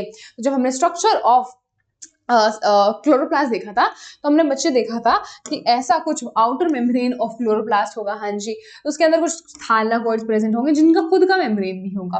तो यहाँ पर किसकी बात चल रही है? इनर मेम्ब्रेन मतलब अंदर की तरफ। यहाँ पर कहीं पर क्या चल रहा है? यहाँ पर वाटर का स्प्लिटिंग चल रहा है। इनर मेम्ब्रेन ऑफ वाटर यहाँ पे स्प्लिट हो रहा है, हाइड्रोजन दे रहा है, ऑक्सीजन दे रहा है, इलेक्ट्रॉन दे रहा है। इनर मेम्ब्रेन ऑफ थैलाकोइड पे चल रहा है। आउटर कहाँ पे हुआ? आउटर यहाँ पे हुआ बच्चे, ठीक है। आई होप ये चीज आपको क्लियर हो गई हो, और इसकी सिग्निफिकेंस भी आएगी कि यहाँ पर इनर मेम्ब्रेन पे ही क्यों जरूरत है। तो सस्पेंस बना के रखिए, आगे जो हमने प्रोटॉन्स तोड़े यहाँ पर, जो प्रोटॉन्स हमने यहाँ पर तोड़े उनकी भी सिग्निफिकेंस आएगी, और जो हमने इनर मेम्ब्रेन पे तोड़े उसकी भी सिग्निफिकेंस आएगी। तो बच्चे जो प्रोटॉन्स है और O2 बना वो रिलीज होगा कहाँ पे? ल्यूमेन में। हाँ जी, अगर हम बात करें, अगर पोजीशनिंग की बात करें, अगर यहाँ पर वाटर टूट रहा है, यहाँ पर वो हाइड्रोजन और ऑक्सीजन रिलीज कर रहा है, तो हमें पता है कि ये बाहर वाला फ्लूइड तो हुआ स्ट्रोमा। हाँ जी, बाहर वाला फ्लूइड तो मैम स्ट्रोमा था, और ये अंदर वाला फ्लूइड है, ये है ल्यूमेन। हाँ जी मैम, अंदर वाला फ्लूइड तो ल्यूमेन है। तो एक बहुत ही ज्यादा कॉमन सेंस वाला क्वेश्चन बनता है कि जो वाटर स्प्लिट होकर प्रोटॉन्स एंड ऑक्सीजन मिला हमको, वो कहाँ पर रिलीज होगा? ल्यूमेन में या स्ट्रोमा में? तो ऑब्वियसली मुझे ल्यूमेन में होगा ना, क्योंकि अंदर की साइड हो रहा है, बाहर की साइड हो रहा होता, यहाँ हो रहा होता तो हमको मिलता कहाँ पर? बाहर, दैट इज स्ट्रोमा में। बट अंदर की तरफ हो रहा है यहाँ पर, तो हमको वो ल्यूमेन में मिल जाएगा, तो वो चला जाएगा कहाँ पर? ल्यूमेन में बच्चे, ठीक है। तो इसकी सिग्निफिकेंस भी आएगी कहाँ पर? आगे, ठीक है। सस्पेंस पूरा बना के रखिए। अब हम बात कर ले तो दूसरे का, एक हो गया बहुत ही ज्यादा एफिशिएंट हमारा जी स्कीम, बट हमेशा जी स्कीम हो वो जरूरी नहीं है। एक और इलेक्ट्रॉन ट्रांसपोर्ट ऐसे ऐसे होकर ऐसे ऐसे नहीं ऐसे होकर एक और electron that is goal goal cyclic electron transport होकर भी क्या होता है, एनर्जी बनती है। वो हम बात भी कर लेते हैं अच्छे से। जो लिविंग ऑर्गेनिजम्स हैं उनकी क्या होती है, उनमें कैपेबिलिटी होती है extracting energy from oxidizable substances and store this in the form of bond energy। तो इस लाइन का मीनिंग क्या बनता है बच्चे, कि खुद जो सब्सटेंसेस, एक कोई भी सब्सटेंस है लाइक ए, ये क्या हो रहा है, ये खुद ऑक्सीडाइज हो रहा है, दैट इज या तो इसके साथ ओ अटैच हो रहा है या फिर इसका हाइड्रोजन हटाया जा रहा है, तो इसका क्या हो गया, ऑक्सीडेशन हो गया। इसका जब ऑक्सीडेशन हुआ तो कुछ एनर्जी रिलीज हुई, जो एनर्जी रिलीज हुई उसको कुछ बॉन्ड्स की फॉर्म में, जैसे एटीपी हमने देखा था बॉन्ड्स, NADPH में भी देखा था हमने कि NADPH में जो P जो H वाला बॉन्ड होता है, इसका जो H वाला बॉन्ड हुआ, और ATP में जो पहले ADP के साथ एक थर्ड फॉस्फेट आकर ATP बनाया, तो इस वाले बॉन्ड में और इसके साथ जो H वाला लगा उस वाले बॉन्ड में बहुत ही ज्यादा हाई एनर्जी स्टोर कर ली गई है। या ऐसे ही हमारी जो एनर्जी करेंसी होती है वो बनती है, ठीक है बच्चे। तो यहाँ पर एनर्जी स्टोर हो गई है इन स्पेशल सब्सटेंसेस लाइक ATP। ये क्या करेंगे, ये कैरी करेंगे इस एनर्जी को अपने केमिकल बॉन्ड्स में, जैसे कि हमने देखा ADP के साथ एक फॉस्फेट लगकर जो केमिकल बॉन्ड बना उसके अंदर सारी एनर्जी कैरी की जा रही है। वो एक जरिया है एनर्जी को इधर से उधर पहुंचाने का, वो खुद भी उसको यूटिलाइज नहीं करेगा। The process through which ATP is synthesised by the cells in mitochondria and chloroplast. अब ये माइटोकॉन्ड्रिया और क्लोरोप्लास्ट कहाँ से आ गया मैम, माइटोकॉन्ड्रिया यहाँ से आ गया फोटोसिंथेसिस में। तो बच्चों माइटोकॉन्ड्रिया में भी हमें पता है रेस्पिरेशन हो रहा होता है, रेस्पिरेशन में भी हमें कुछ एनर्जी रिलीज होती है। तो बच्चे उसी, हाँ, तो हमें पता है mitochondria is the power house of cell, तो वहां पे भी कुछ एनर्जी बन रही होती है। तो ऐसा ही कुछ प्रोसेस वहां पर होकर भी एनर्जी बनती है, और ऐसा ही कुछ प्रोसेस यहाँ पर होकर भी, दैट इज क्लोरोप्लास्ट में होकर भी एनर्जी बनती है। तो वो हम बात कर लेते हैं क्लोरोप्लास्ट में। और इस प्रोसेस का नाम क्या है, इस प्रोसेस का नाम है फॉस्फोराइलेशन। यहाँ पे जो फॉस्फेट ऐड किया गया है बच्चे, उस फॉस्फेट को ऐड किया गया है तो इसको हम फॉस्फोराइलेशन बोल रहे हैं। फॉस्फेट जो बॉन्ड है वो क्या करेगा, वो हाई एनर्जी को कैरी करेगा, तो इसको हम फॉस्फोराइलेशन बोलते हैं। एंड यहाँ पर क्योंकि हम लाइट की मदद से कर रहे हैं तो इसको हम फोटोफॉस्फोराइलेशन बोल देंगे। तो photophosphorylation is the synthesis of ATP from ADP and, एक सेकेंड बच्चे, from ADP and inorganic phosphate in the presence of light। तो जब लाइट की मदद से हम ADP को एक और फॉस्फेट, इनऑर्गेनिक फॉस्फेट चिपका कर ATP बना दे रहे हैं, और बने हुए नए बॉन्ड में क्या है, उस नए बॉन्ड में है बहुत ज्यादा हाई एनर्जी। तो यहाँ पर क्या है बच्चों, बहुत ही ज्यादा हाई एनर्जी स्टोर्ड है, इस हाई एनर्जी को ही कैरी किया जाएगा। तो इस प्रोसेस को हम फोटोफॉस्फोराइलेशन का नाम दे रहे हैं। तो जब दो फोटो सिस्टम वर्क करेंगे एक सीरीज में, जैसे कि हमने जी स्कीम में देखा, पहले फोटो सिस्टम 2 एक्टिवेट हुआ, फिर फोटो सिस्टम 1 को उसने इलेक्ट्रॉन भेजा। तो जब दो फोटो सिस्टम इन्वॉल्व होंगे, पहले photo system 2 then photo system 1, तो प्रोसेस क्या कहलाएगा, तो प्रोसेस कहलाएगा नॉन साइक्लिक एंड फोटोफॉस्फोराइलेशन वहां पर होगा। तो बहुत ज्यादा इंपॉर्टेंट चीज जो आपको देखना चाहिए कि हमने यहाँ पे जी बनाया था बच्चे, एक यहाँ पर हमने क्या बनाया था, एक जी शेप बनाई थी। हाँ जी मैम, यहाँ पे हमने जी बनाया था एक प्रॉपर, यहाँ पर, यहाँ से उठा इलेक्ट्रॉन, यहाँ पे गया, यहाँ पे गया, यहाँ पे गया, यहाँ पे गया, NADP के पास कंज्यूम हो गया। वो इलेक्ट्रॉन यहाँ से उठकर यहाँ वापस तो नहीं आया ना बच्चे, तो वो नॉन साइक्लिक कहलाएगा ना, वो साइक्लिक तो नहीं कहलाएगा। हाँ जी मैम, जी बना, यहाँ पर जी बना, कोई भी साइकिल नहीं चली, इलेक्ट्रॉन जहां से उठा वहां पर वापस एक बार भी नहीं पहुंचा। अब हम इसकी बात इतनी ज्यादा क्यों कर रहे हैं, क्योंकि बच्चे आगे एक प्रोसेस आएगा जिसमें वापस इलेक्ट्रॉन पहुंचेगा। तो जब द टू फोटो सिस्टम्स, हमारी जो जी स्कीम की हम बात कर रहे थे, उसमें दो फोटो सिस्टम आपस में इंटरकनेक्टेड है, किससे, एक इलेक्ट्रॉन ट्रांसपोर्ट चेन से। हम झांझी हमने देखा था, जहां पे साइटोक्रोम्स आते हैं वहां पे इलेक्ट्रॉन ट्रांसपोर्ट चेन होती है, उसकी मदद से इलेक्ट्रॉन इधर उधर जाते हैं। तो वो क्या कर रहा है, वो इधर उधर इलेक्ट्रॉन तो कर ही रहा है, बट वो जो फोटो सिस्टम 2 था, अगर हम देखें उसको उठा ही लाते हैं मैम, यहाँ पर ज्यादा दूर हो रहा है, एक सेकेंड, हाँ जी। तो अगर हम बात करें बच्चे, अगर हम बात करें कि यहाँ पर हम देखते हैं कि ये जो इलेक्ट्रॉन ट्रांसपोर्ट सिस्टम है ये इधर से इधर इलेक्ट्रॉन तो कर ही रहा है, बट जो हमारा फोटो सिस्टम 2 है और फोटो सिस्टम 1 है उनके बीच में कनेक्शन का काम भी तो कर रहा है। हाँ जी मैम, बिल्कुल, आपस में वो कनेक्ट भी कर रहा है, दोनों के बीच में इलेक्ट्रॉन का ट्रांसफर भी करवा रहा है। तो वो क्या कर रहा है, दोनों को आपस में कनेक्टेड रख रहा है। हाँ जी, ठीक है। तो हमने जैसे कि देखा किसमें, जी स्कीम में, जो हमारा पिछला हमने डिस्कस किया उसका नाम जी स्कीम है। तो यहाँ पर क्या बन रहा था, यहाँ पर एटीपी भी बन रही थी, NADPH भी बन रहा था और वो एक इलेक्ट्रॉन फ्लो की मदद से बन रहे थे। हाँ जी, ये हमने इतना ज्यादा समरी देखा क्यों, क्योंकि यहाँ पे आ रहा है इसका कॉम्पिटिटर, दूसरा टाइप का एक और electron transport system, electron transport chain आ रहा है जो थोड़ा सा इससे डिफरेंट होगा, जो थोड़ा सा गोल गोल होगा।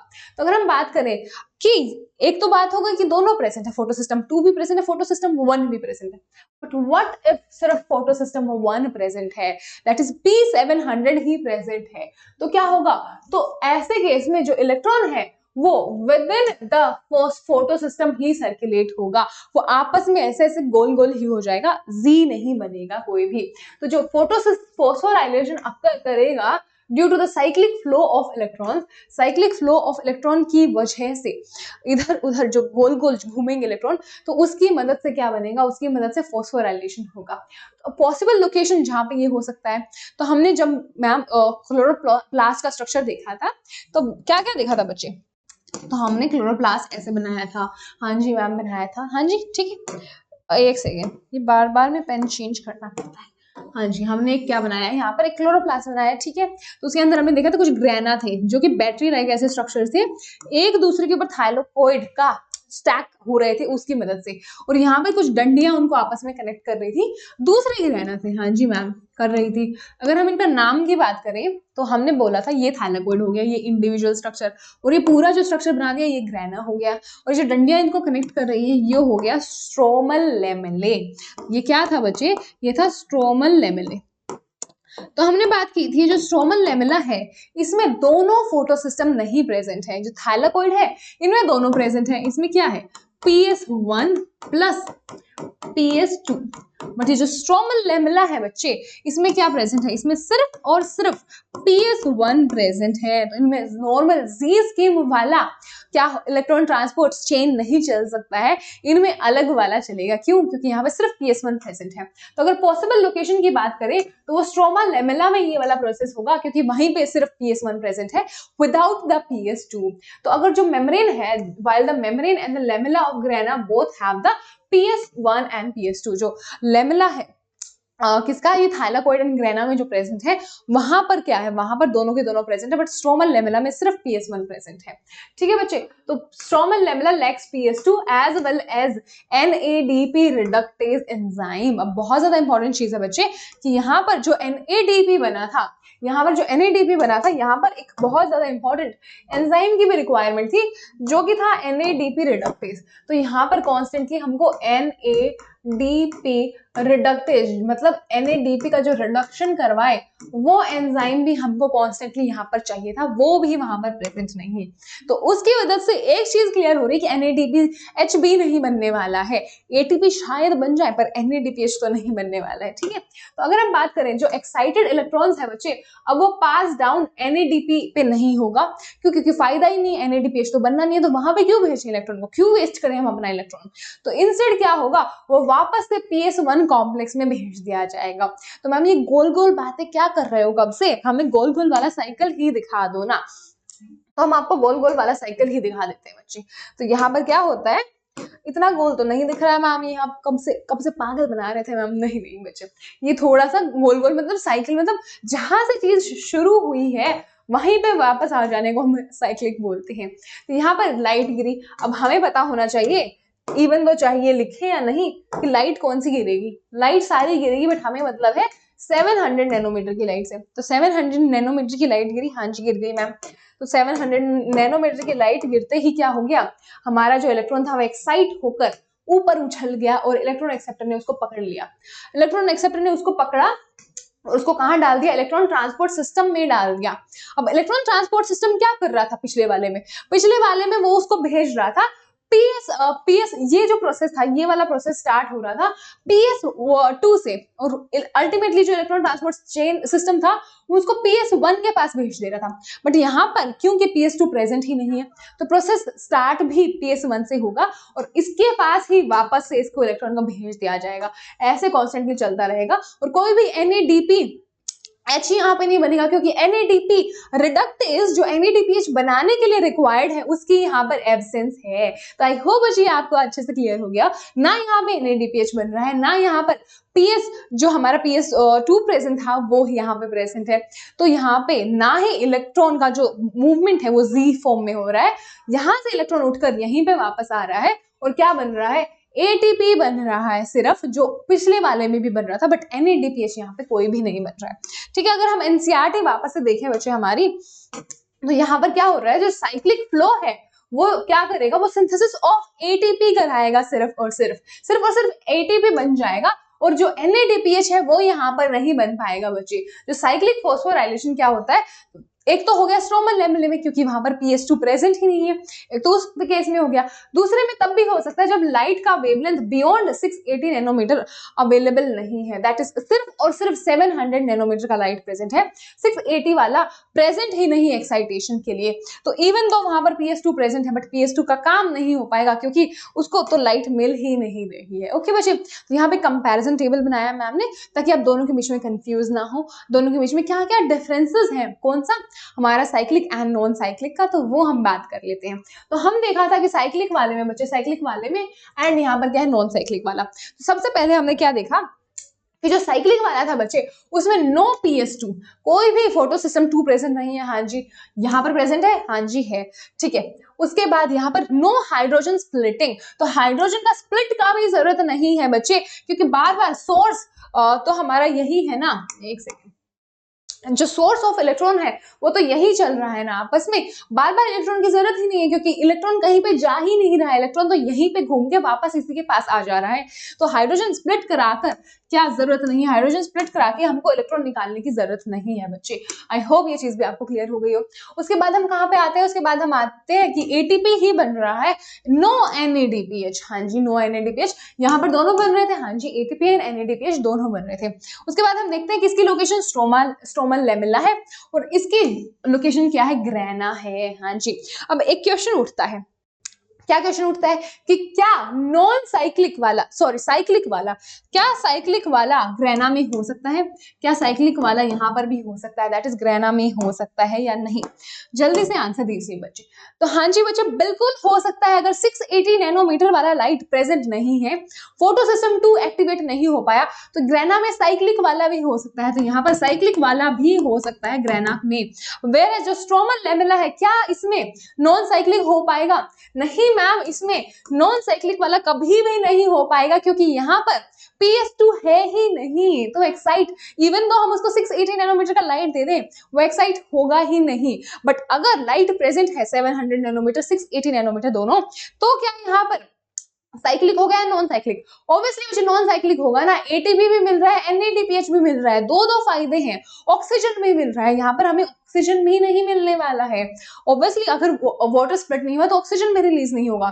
तो यहाँ पे जब इतना कुछ मिल रहा है तो प्रेफरेबली जी स्कीम होगा। अगर जो जी स्कीम की रिक्वायरमेंट्स हैं, दैट इज PS2 680 नैनोमीटर का लाइट, वो नहीं हुआ तो क्या होगा, तो होगा बच्चे साइक्लिक वाला, जो कि है ये वाला। ओके, आई होप ये चीज आपको अच्छे से क्लियर हो गई हो। अब हम आ जाते हैं बहुत ही ज्यादा इंपॉर्टेंट कॉन्सेप्ट पे जिसकी हम इतनी देर से बात कर रहे थे, जो कि है बच्चे कीमियो ऑस्मोटिक हाइपोथेसिस। तो हम इतनी देर से बात कर रहे हैं ATP बनेगा, NADPH बनेगा, ATP बनेगा, तो कैसे बनेगा मैम, बन कैसे रहा है, प्रोसीजर क्या है? तो अगर हम उसको और जूम आउट करके और ज्यादा क्लियरली देखेंगे अंदर हो क्या रहता है मॉलिक्यूल्स में, तो यहाँ पर हो रहा होता है कीमियो ऑस्मोसिस। कीमियो क्या है बच्चे, कोई तो केमिकल स्पीशीज का ऑस्मोसिस चलेगा। यहाँ पर ऑस्मोसिस मतलब हाई ग्रेडियंट से लो ग्रेडियंट की तरफ कुछ तो जाएगा। अब हम बात करते हैं कि क्या जाएगा। तो अगर हम अंडरस्टैंड करें कि हाउ एक्चुअली ATP बना इन द क्लोरोप्लास्ट में एक्चुअली ATP बन कैसे रहा है, तो वो हम एक्सप्लेन कर पाएंगे कीमियोऑस्मोटिक हाइपोथेसिस की मदद से। हाँ जी बच्चे ठीक है। तो जैसे रेस्पिरेशन में होता है बच्चे, रेस्पिरेशन में क्या होता है, इलेक्ट्रॉन ट्रांसपोर्ट चेन चलता है पूरा रेस्पिरेशन में, वैसे ही फोटोसिस्टम में भी, फोटोसिंथेसिस में भी एटीपी सिंथेसिस किसकी मदद से होगा, development of a proton gradient against a membrane. तो प्रोटॉन ग्रेडियंट क्या हुआ बच्चे कि यहाँ पर कोई तो एक मेम्ब्रेन आएगा और इस मेम्ब्रेन की एक तरफ बहुत ज्यादा प्रोटॉन्स आ जाएंगे और एक तरफ बहुत कम प्रोटॉन्स होंगे और फिर इन प्रोटॉन्स को इधर भेजा जाएगा और रास्ते में एटीपी बना दिया जाएगा। यही सेम चीज रेस्पिरेशन के टाइम पे भी होती है और यही सेम चीज यहाँ पर भी कराई जाएगी। रेस्पिरेशन कहाँ पर होता है, माइटोकॉन्ड्रिया में होता है, ये कहाँ पे होगा, क्लोरोप्लास्ट में होगा। ये फर्क होगा और 2-3 और डिफरेंसेस होंगे जो हम अच्छे से देखेंगे। अगर हम बात करें बच्चे, this time these are the membranes of thylakoid. उस टाइम कहाँ पे हो रहा था, उस टाइम माइटोकॉन्ड्रिया के जो मेम्ब्रेन्स है वहां पर हो रहा था। यहाँ पर इस बार कहाँ पे होगा, इस बार थैलाकोइड के मेम्ब्रेन पे होगा। ठीक है, तो ये तो हो गया पहला डिफरेंस। तो this would be first difference कि वहां पर हो रहा था इन the inner membrane of mitochondria, यहाँ पर क्या हो रहा है, थैलाकोइड के मेम्ब्रेन पे। There is one difference. हाँ जी ठीक है। उसके अलावा क्या है, प्रोटॉन एक्यूमुलेशन की बात चल रही है। जो प्रोटॉन एक्यूमुलेशन है बच्चे वो towards the inside of the membrane होगा, that is in the lumen. तो यहाँ पर ल्यूमेन के अंदर होगा। तो यहाँ पे ये इतनी देर से क्या बोले जा रहा है मैम, क्या बोले जा रहा है वही मैम समझा देंगे पहले आपको। तो एक साइड हम लेंगे माइटोकॉन्ड्रिया, माइटोकॉन्ड्रिया को रेड कलर का बना देते हैं। ठीक है, तो ये हो गया माइटोकॉन्ड्रिया। माइटोकॉन्ड्रिया ऐसा ही होता है ना बच्ची, हाँ जी ऐसा ही होता है मैम। ठीक है, और एक तरफ होगा हमारा क्लोरोप्लास्ट, क्लोरोप्लास्ट भी ऐसे ही कुछ होता है। ये क्या है बच्चे, एक थैलाकोइड बनाया है मैंने यहाँ पर। ठीक है, और यहाँ पर पूरा माइटोकॉन्ड्रिया बना दिया। ये एक थैलाकोइड है और ये पूरा क्लोरोप्लास्ट है। हमें पता है बहुत सारे थैलाकोइड होते हैं, एक किसमें, एक क्लोरोप्लास्ट में। अगर हम बात करें यहाँ पर, तो यहाँ पर क्या हो रहा था, हमें यहाँ पर हाइड्रोजन बढ़ाने थे बहुत सारे। हमें यहाँ पर बहुत सारे हाइड्रोजन बढ़ाकर उनको इस membrane, that is inner membrane of mitochondria के थ्रू उसका ऑस्मोसिस कराकर एटीपी यहाँ पर बनाना था। यहाँ पर एटीपी सिंथेज जो कंपाउंड, जो कॉम्प्लेक्स है वो प्रेजेंट था। ये हो गया माइटोकॉन्ड्रिया का केस।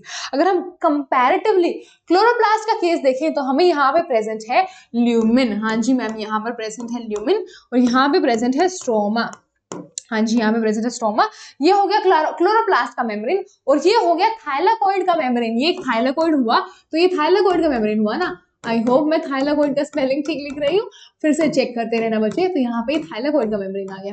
तो यहाँ पे अब क्या काम है बच्चे, यहाँ पर इस वाले प्रोसीजर का काम ये है कि हाइड्रोजन यहाँ पर ज्यादा बढ़ाने हैं, यहाँ पर चेंज हो गया, यहाँ पर ल्यूमिन में ज्यादा बढ़ाने हैं, वहां पर इंटर मेम्ब्रेन स्पेस में ज्यादा हाइड्रोजन बढ़ाने थे, फिर इनर मेम्ब्रेन के थ्रू ऑस्मोसिस होकर एटीपी बनता है। यहाँ पर जो थाइलाकोइड मेम्ब्रेन है ये वाला, इसके थ्रू यहाँ पर क्या होगा, एटीपी का जो कॉम्प्लेक्स है, एटीपी सिंथेज कॉम्प्लेक्स वो यहाँ पर प्रेजेंट होगा और ऐसे ऑस्मोसिस होकर क्या बनेगा, एटीपी बनेगा। इस डिफरेंस की बात की गई है between respiration and photosynthesis. Energy दोनों में बन रही है, दोनों में किसकी मदद से बन रही है, प्रोटॉन ग्रेडियंट एस्टेब्लिश होकर जो प्रोटॉन का ऑस्मोसिस करा रहे हैं, इसमें ऐसे और इसमें ऐसे। तो यहाँ पर क्या हो रहा है, इसमें हो रहा है टुवर्ड्स आउटसाइड, इसमें यहाँ पर कहाँ हो रहा था, इसमें हो रहा था टुवर्ड्स इनसाइड। तो यहाँ पर एनसीईआरटी वही बोले जा रही है, कब से क्या बोले जा रही है कि in respiration protons accumulate on the inter membrane space. हाँ जी ठीक है, in the mitochondria when electrons move through the ETS, that is electron transport system. ठीक है बच्चों, जो हमने उस डायग्राम में सब पढ़ा वही इतने पूरे पैराग्राफ में लिखा हुआ है, बहुत ही ज्यादा इजी वे में हमने देख लिया।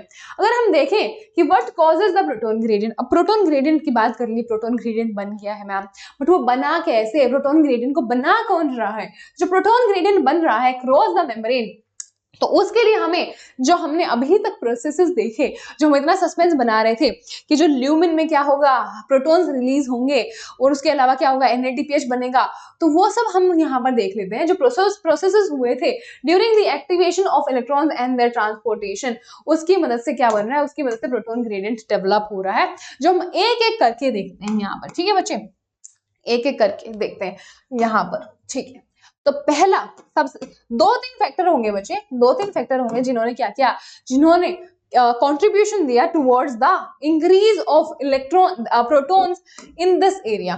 यहाँ पर प्रोटॉन्स इस वाले एरिया दैट इज ल्यूमिन में प्रोटॉन्स बढ़ाने हैं। तो अब काम क्या है, अगर ग्रेडियंट बनाना है, ग्रेडियंट का मीनिंग क्या हुआ बच्चे, ग्रेडियंट का मीनिंग हुआ कि यहाँ पर हाइड्रोजन ज्यादा हो और यहाँ पर हाइड्रोजन कम हो।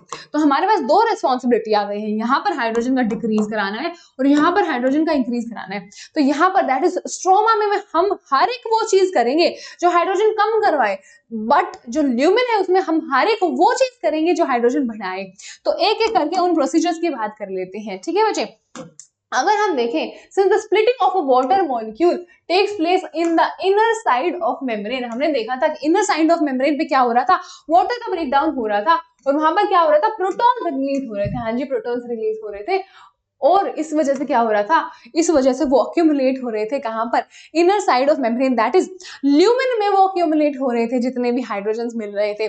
तो मैम इतनी देर से जो बता रहे थे यहाँ पर, कहां पर बच्चे, यहाँ पर इतनी देर से जो मैम बता रहे थे, एक सेकंड, यही था ना, हाँ जी यही था, हाँ जी ठीक है।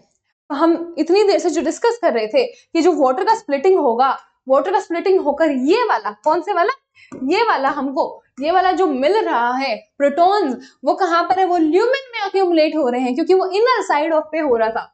हमने उसके लिए भी एक अच्छा खासा डायग्राम देखा था जो मैं ढूंढती हूँ, एक सेकंड बच्चे, एक सेकंड बस, ठीक है। हाँ जी, यहाँ पर हमने क्या बात की थी, यहाँ पर हमने बात की कि इनर साइड पे क्या हो रहा है, इनर साइड पे हाइड्रोजन इकट्ठे हो रहे हैं यहाँ पर ताकि वो ल्यूमिन में जा पाए।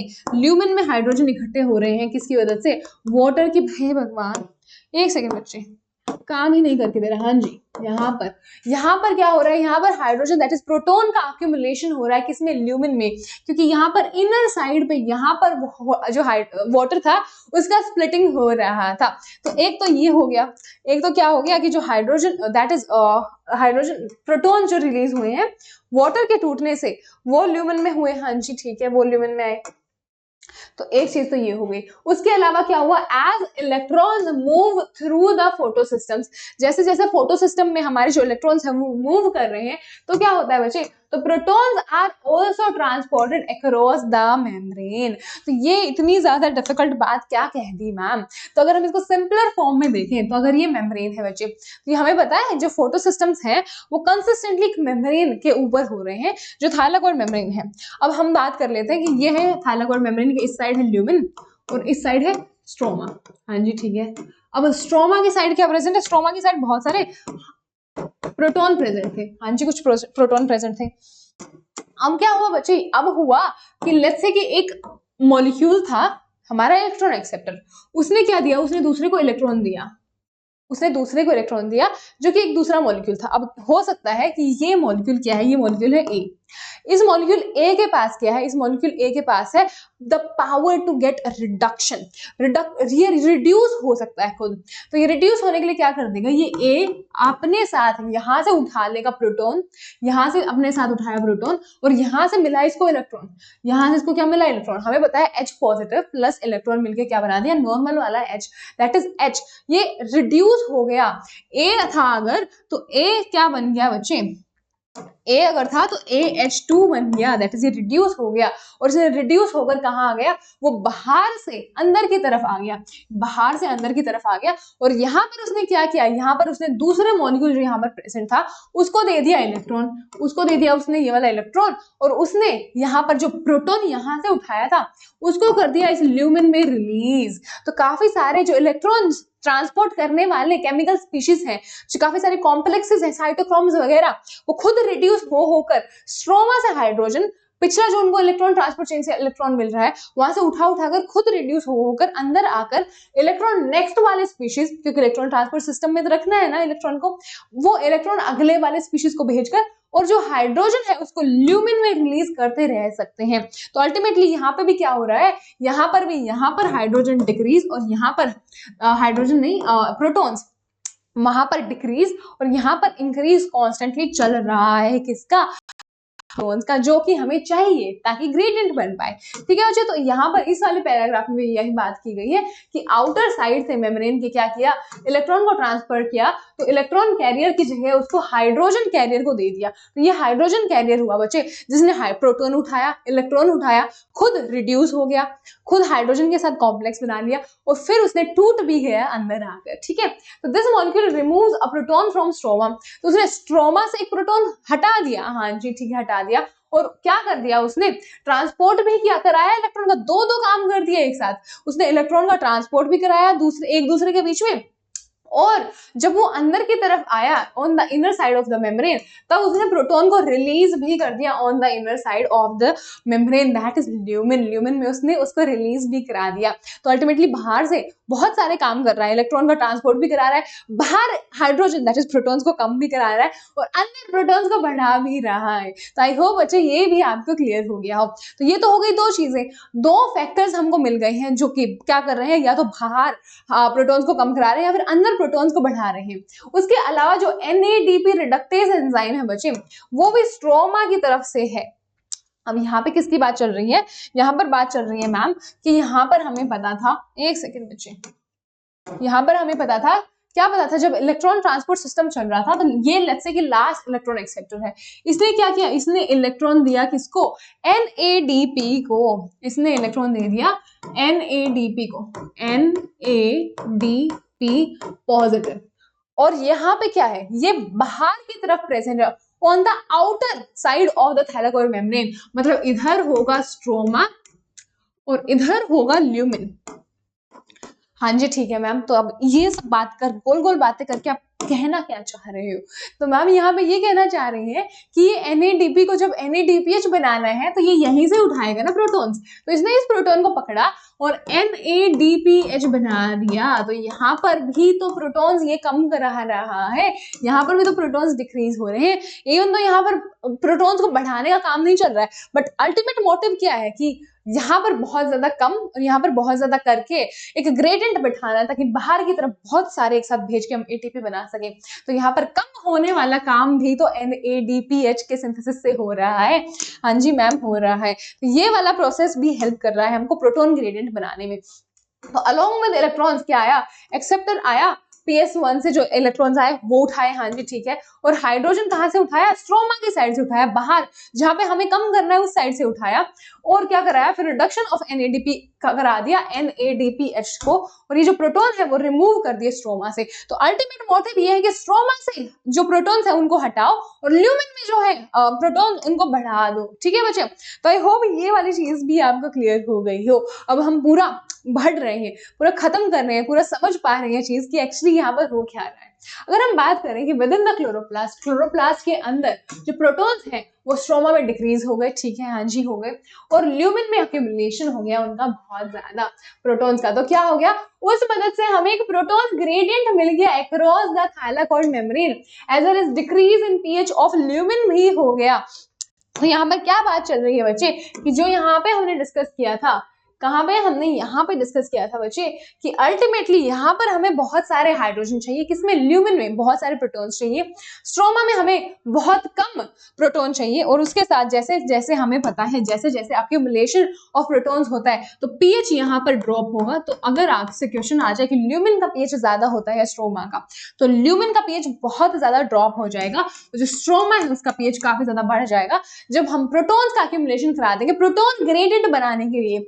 तो यहाँ पे जो pH डिफरेंस आ रहा है वो प्रोटॉन ग्रेडियंट के टाइम आ रहा है। प्रोटॉन ग्रेडियंट मतलब यहाँ पर बहुत ज्यादा हाइड्रोजन है और यहाँ पर बहुत सारे कम हाइड्रोजन है। ठीक है बच्चे, तो आई होप यहाँ तक आपको ये सारा प्रोसेस समझ आ गया हो। अब हम आ जाते हैं अपने अगले वाले पैराग्राफ पे। तो अब हमको क्या मिल रहा है बच्चे, why are we so interested, हमको इतना मजा क्यों आ रहा है प्रोटॉन ग्रेडियंट बना बनाकर, इतने खुश क्यों हो रहे हैं हम, क्योंकि यही तो ATP बनाएगा, अभी हमको ATP मिलने वाला है। तो जैसे जैसे ये ग्रेडियंट बना, this gradient is very very important, क्योंकि इसी के ब्रेकडाउन की मदद से जब ये ग्रेडियंट टूटेगा, जैसे बांध टूट के बहुत सारा पानी बहता है, वैसे जब इस ग्रेडियंट को हम तोड़ेंगे, दैट इज जहां पे हमने बहुत सारे जो भर लिए हैं प्रोटॉन्स, उससे हम दूसरी साइड भेजेंगे कम की तरफ, तो हमको ATP मिलेगा। तो this gradient would lead to the synthesis of ATP, यही तो ATP बनाएगा। So this gradient is broken down due to the movement of protons across the membrane to the stroma through the transmembrane channel CF0 of the ATP synthase। तो इसने इतनी ज्यादा क्या बात कह दी मैम, इसने बच्चे क्या कह दिया, उसको समझने के लिए हमको चाहिए हमारा ये वाला डायग्राम।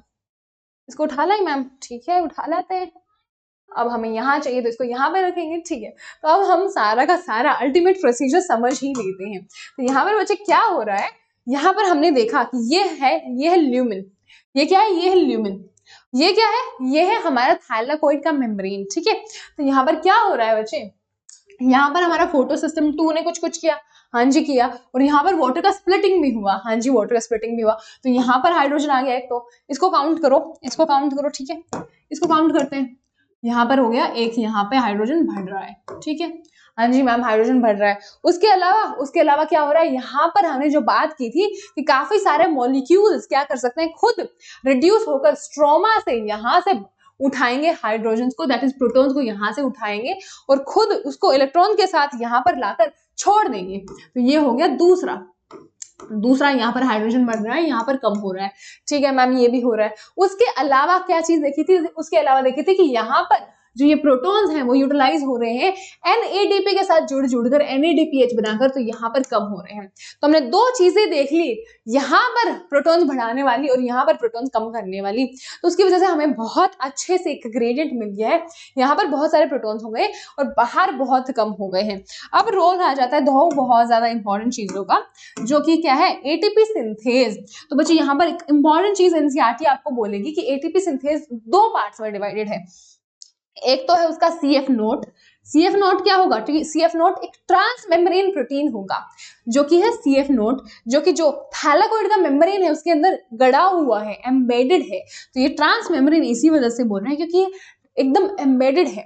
वेयरएज एक पेरिफेरल वाला प्रोटीन जो कि है CF1, जो पेरिफेरल मतलब ऊपर से उभरा हुआ दिख रहा है, किसके, थाइलाकोइड मेम्ब्रेन के ऊपर। और ये दोनों दैट इज साइटोक्रोम का F0 एंड साइटोक्रोम का F1। हमें पता है कि ऐसा कुछ माइटोकॉन्ड्रिया में भी प्रेजेंट था रेस्पिरेशन के टाइम एनर्जी बनाते हुए। तो साइटोक्रोम का F0 एंड साइटोक्रोम का F1 मिलके ATP सिंथेज दे रहे हैं, जो अगर यहाँ पे हम जो पुश ऑफ हाइड्रोजन एक साथ बहुत ज्यादा कराएंगे, जो कि होगा भी क्योंकि यहाँ पे प्रोटॉन ग्रेडियंट है, एंड डाउन हिल रिएक्शन होगा, डाउन द ग्रेडियंट कुछ होगा, तो बहुत सारी एनर्जी जो है रिलीज होगी।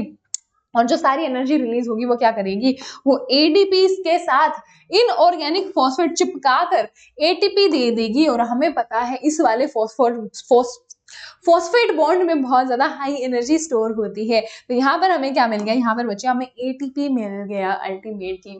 तो ये पार्ट था ल्यूमिन, बाहर वाला पार्ट था स्ट्रोमा, ये पार्ट क्या था, ये पार्ट था थैलाकोइड का मेम्ब्रेन। और ये सब कहाँ हो रहा है, ये सब हो रहा है एक क्लोरोप्लास्ट के अंदर। आई होप ये वाला पूरा का पूरा कॉन्सेप्ट आपको एकदम अच्छे से क्लियर हो गया हो, ठीक है बच्चे। अब हम आ जाते हैं किस पे, हमने इस वाले पैराग्राफ को बच गया, हाँ जी इस पैराग्राफ की अब हम बात कर लेते हैं। जो हमने अभी अभी पढ़ा वही सब लिखा हुआ है, बस NCERT में थोड़ा घुमा फिरा कर। अगर हम देखें कि जो ATP सिंथेज है एंजाइम, उसमें 2 पार्ट होते हैं, CF0 जो कि एम्बेडेड होगा in the thylakoid membrane as a transmembrane protein, हमने ऑलरेडी डिस्कस किया, and it would form a transmembrane channel जो कि कैरी आउट करेगा डिफ्यूजन को, दैट इज ऑस्मोसिस भी जिसको हम बोल रहे हैं, क्योंकि हाई ग्रेडियंट से लो ग्रेडियंट की तरफ जा रहा है। बट डिफ्यूजन भी तो कह ही सकते हैं, हाँ जी diffusion of proton across the membrane कराएगा, ठीक है। द अदर पोर्शन जो है कि CF1 वो प्रोट्रूड आउट करता है, बाहर की तरफ उभरा हुआ है on the outer surface of thylakoid membrane on the side surface that faces the stroma. बहुत ज्यादा इंपॉर्टेंट चीज कि ऑब्वियसली अगर बच्चे इधर ल्यूमेन है, ये वाला ल्यूमेन है, ये वाला स्ट्रोमा है, तो हमें दिख रहा है कि जो हमारा CF1 है, एक सेकेंड बच्चे, हमें दिख रहा है कि जो हमारा CF1 है वो उसी सरफेस पे प्रोट्रूड आउट कर रहा है, दैट इज आउटर साइड पे प्रोट्रूड आउट कर रहा है, जो स्ट्रोमा को फेस कर रहा है। तो ये क्वेश्चन भी अगर आपको आ जाए तो आप इसको अच्छे से आंसर कर पाएंगे कि किस साइड पे जो हमारा CF1 है प्रेजेंट होता है, स्ट्रोमा साइड या lumen side. Stroma side present होता है बच्चे, ठीक है। तो अगर हम आ जाए the breakdown of the gradient, breakdown of gradient का मतलब और कुछ नहीं है, ये फैंसी टर्म उसी के लिए है कि बहुत ज्यादा डिफ्यूजन करवा रहे हैं हम प्रोटॉन का। जो प्रोटॉन का डिफ्यूजन कराएगा वो क्या करेगा, it would provide enough energy to cause a conformational change करा देगा किसमें, CF1 में, जो कि पार्टिकल किसका है, एटीपी सिंथेज मॉलिक्यूल का, जो एंजाइम सिंथेसिस करवाता है, क्या करवाता है, बहुत ही ज्यादा हाई एनर्जी पैक्ड एटीपी। तो हाई एनर्जी पैक्ड एटीपी बना देगा बच्चे ये। तो कीमियो ऑस्मोसिस में हम देख लेते हैं क्या क्या रिक्वायरमेंट है, कौन से फैक्टर्स की मदद से हमारा जो कीमियो ऑस्मोसिस है वो हो पाता है। कीमियो ऑस्मोसिस में क्या होगा, एक तो मेम्ब्रेन का रिक्वायरमेंट होगा, कौन सा, थाइलाकोइड मेम्ब्रेन। तो पहली चीज का जो रिक्वायरमेंट हो गया वो हो गया एक मेम्ब्रेन, जिसकी मदद से हम क्या करवा पाए, जिसके अक्रॉस हम प्रोटॉन्स का जो क्या करवा पाए, डिफ्यूजन करवा पाए, जिसके अक्रॉस हम प्रोटॉन्स का ग्रेडियंट बैठा पाए। उसके अलावा हमें चाहिए एक प्रोटॉन पंप क्या, जो प्रोटॉन्स को पंप करे, हाँ जी ठीक है। उसके अलावा हमें चाहिए एक प्रोटॉन का ग्रेडियंट भी बनाना पड़ेगा, प्रोटॉन पंप चाहिए तो, एंड एटीपी सिंथेज, क्योंकि ऑब्वियसली एटीपी बनाना है तो उसका एंजाइम भी चाहिए। तो एनर्जी यूज करके हम प्रोटॉन को पंप करेंगे अक्रॉस द मेम्ब्रेन, हाँ जी ठीक है। उसकी मदद से हम एक ग्रेडियंट बना देंगे, हाँ जी ठीक है, ग्रेडियंट भी बन गया। उसके बाद से हम एक हाई कंसंट्रेशन जब बन गई और तब हम उनको थाइलाकोइड मेम्ब्रेन के अक्रॉस डिफ्यूज कर पाएंगे, हाँ जी ठीक है मैम, वो भी करवाएंगे। उसके बाद हम एटीपी सिंथेज से जो चैनल है जो अलाउ करेगा डिफ्यूजन का प्रोटॉन्स का बैक अक्रॉस द मेम्ब्रेन, वो कराएंगे। तो उसकी वजह से क्या मिल गया, उसकी वजह से हमको क्या मिल जाएगा, रिलीज कर देगा बहुत ज्यादा high energy to activate ATP synthase enzyme that would catalyse the formation of ATP. तो फॉर्मेशन ऑफ एटीपी हो जाएगा क्योंकि इतना ज्यादा हाई डिफ्यूजन ऑफ प्रोटॉन्स हो रहा है। तो अलोंग विद NADPH जो प्रोड्यूस होता है मूवमेंट ऑफ इलेक्ट्रॉन्स की मदद से, एटीपी भी इमीडिएटली हो जाएगा मैन्युफैक्चर, और ये जो सारा प्रोसेस है वो स्ट्रोमा में हो जाएगा। स्ट्रोमा में बहुत सारे एटीपी मिल जाएगा, जहां पे फिक्सिंग ऑफ CO2 भी होती है एंड सिंथेसिस ऑफ शुगर भी होता है। तो synthesis of sugar next part है बच्चे, जो हम अगले पार्ट में देखेंगे, और अगले पार्ट में हम इस बड़े से भयानक से चैप्टर को अच्छे से खत्म कर देंगे। मैं आपको हर एक चीज काफी ज्यादा डिटेल्स में पढ़ाना चाहती हूँ ताकि आप कंफ्यूज ना हो। इसी मदद से हम इसको इतना पार्ट्स बाय पार्ट्स कर रहे हैं, क्योंकि फोटोसिंथेसिस थोड़ा सा ज्यादा डिफिकल्ट हो जाता है। और अगर हम बात करें चीजों को इजी बनाने की, तो आप अपनी नीट प्रिपरेशन बहुत ज्यादा इजी कर सकते हैं विद अनअकैडमी। तो अगर आपको अनअकैडमी का सब्सक्रिप्शन चाहिए तो आप यूज कर सकते हैं मैम का कोड, जो कि है 1018। ओके बच्चे, कहाँ पे लिखे मैम का कोड कि आपको याद रहे, हाँ जी मैम, तो मैम का कोड 1018 आप यूज कर सकते हैं अगर आप डिसाइड करें कोई भी प्लस का सब्सक्रिप्शन परचेज करना, जिसपे अभी काफी ज्यादा अच्छे ऑफर्स हैं, तो आप वो कंसिडर कर सकते हैं। बहुत ही ज्यादा अच्छे टॉप एजुकेटर्स से अपनी प्रिपरेशन के साथ अपनी प्रिपरेशन करने के लिए। तो हम वो 11th and 12th that is 2025 and 2026 जो है नीट, उसके एस्पिरेंट्स दोनों के लिए अवेलेबल है बैचेस। उसके साथ बहुत सारी क्या है, टेस्ट सीरीज अवेलेबल है काफी नॉमिनल प्राइस में, क्योंकि हमें पता है प्रैक्टिस एंड क्वेश्चन प्रैक्टिस बहुत ज्यादा जरूरी है, तो टेस्ट देना बहुत ज्यादा जरूरी है फॉर योर प्रिपरेशन।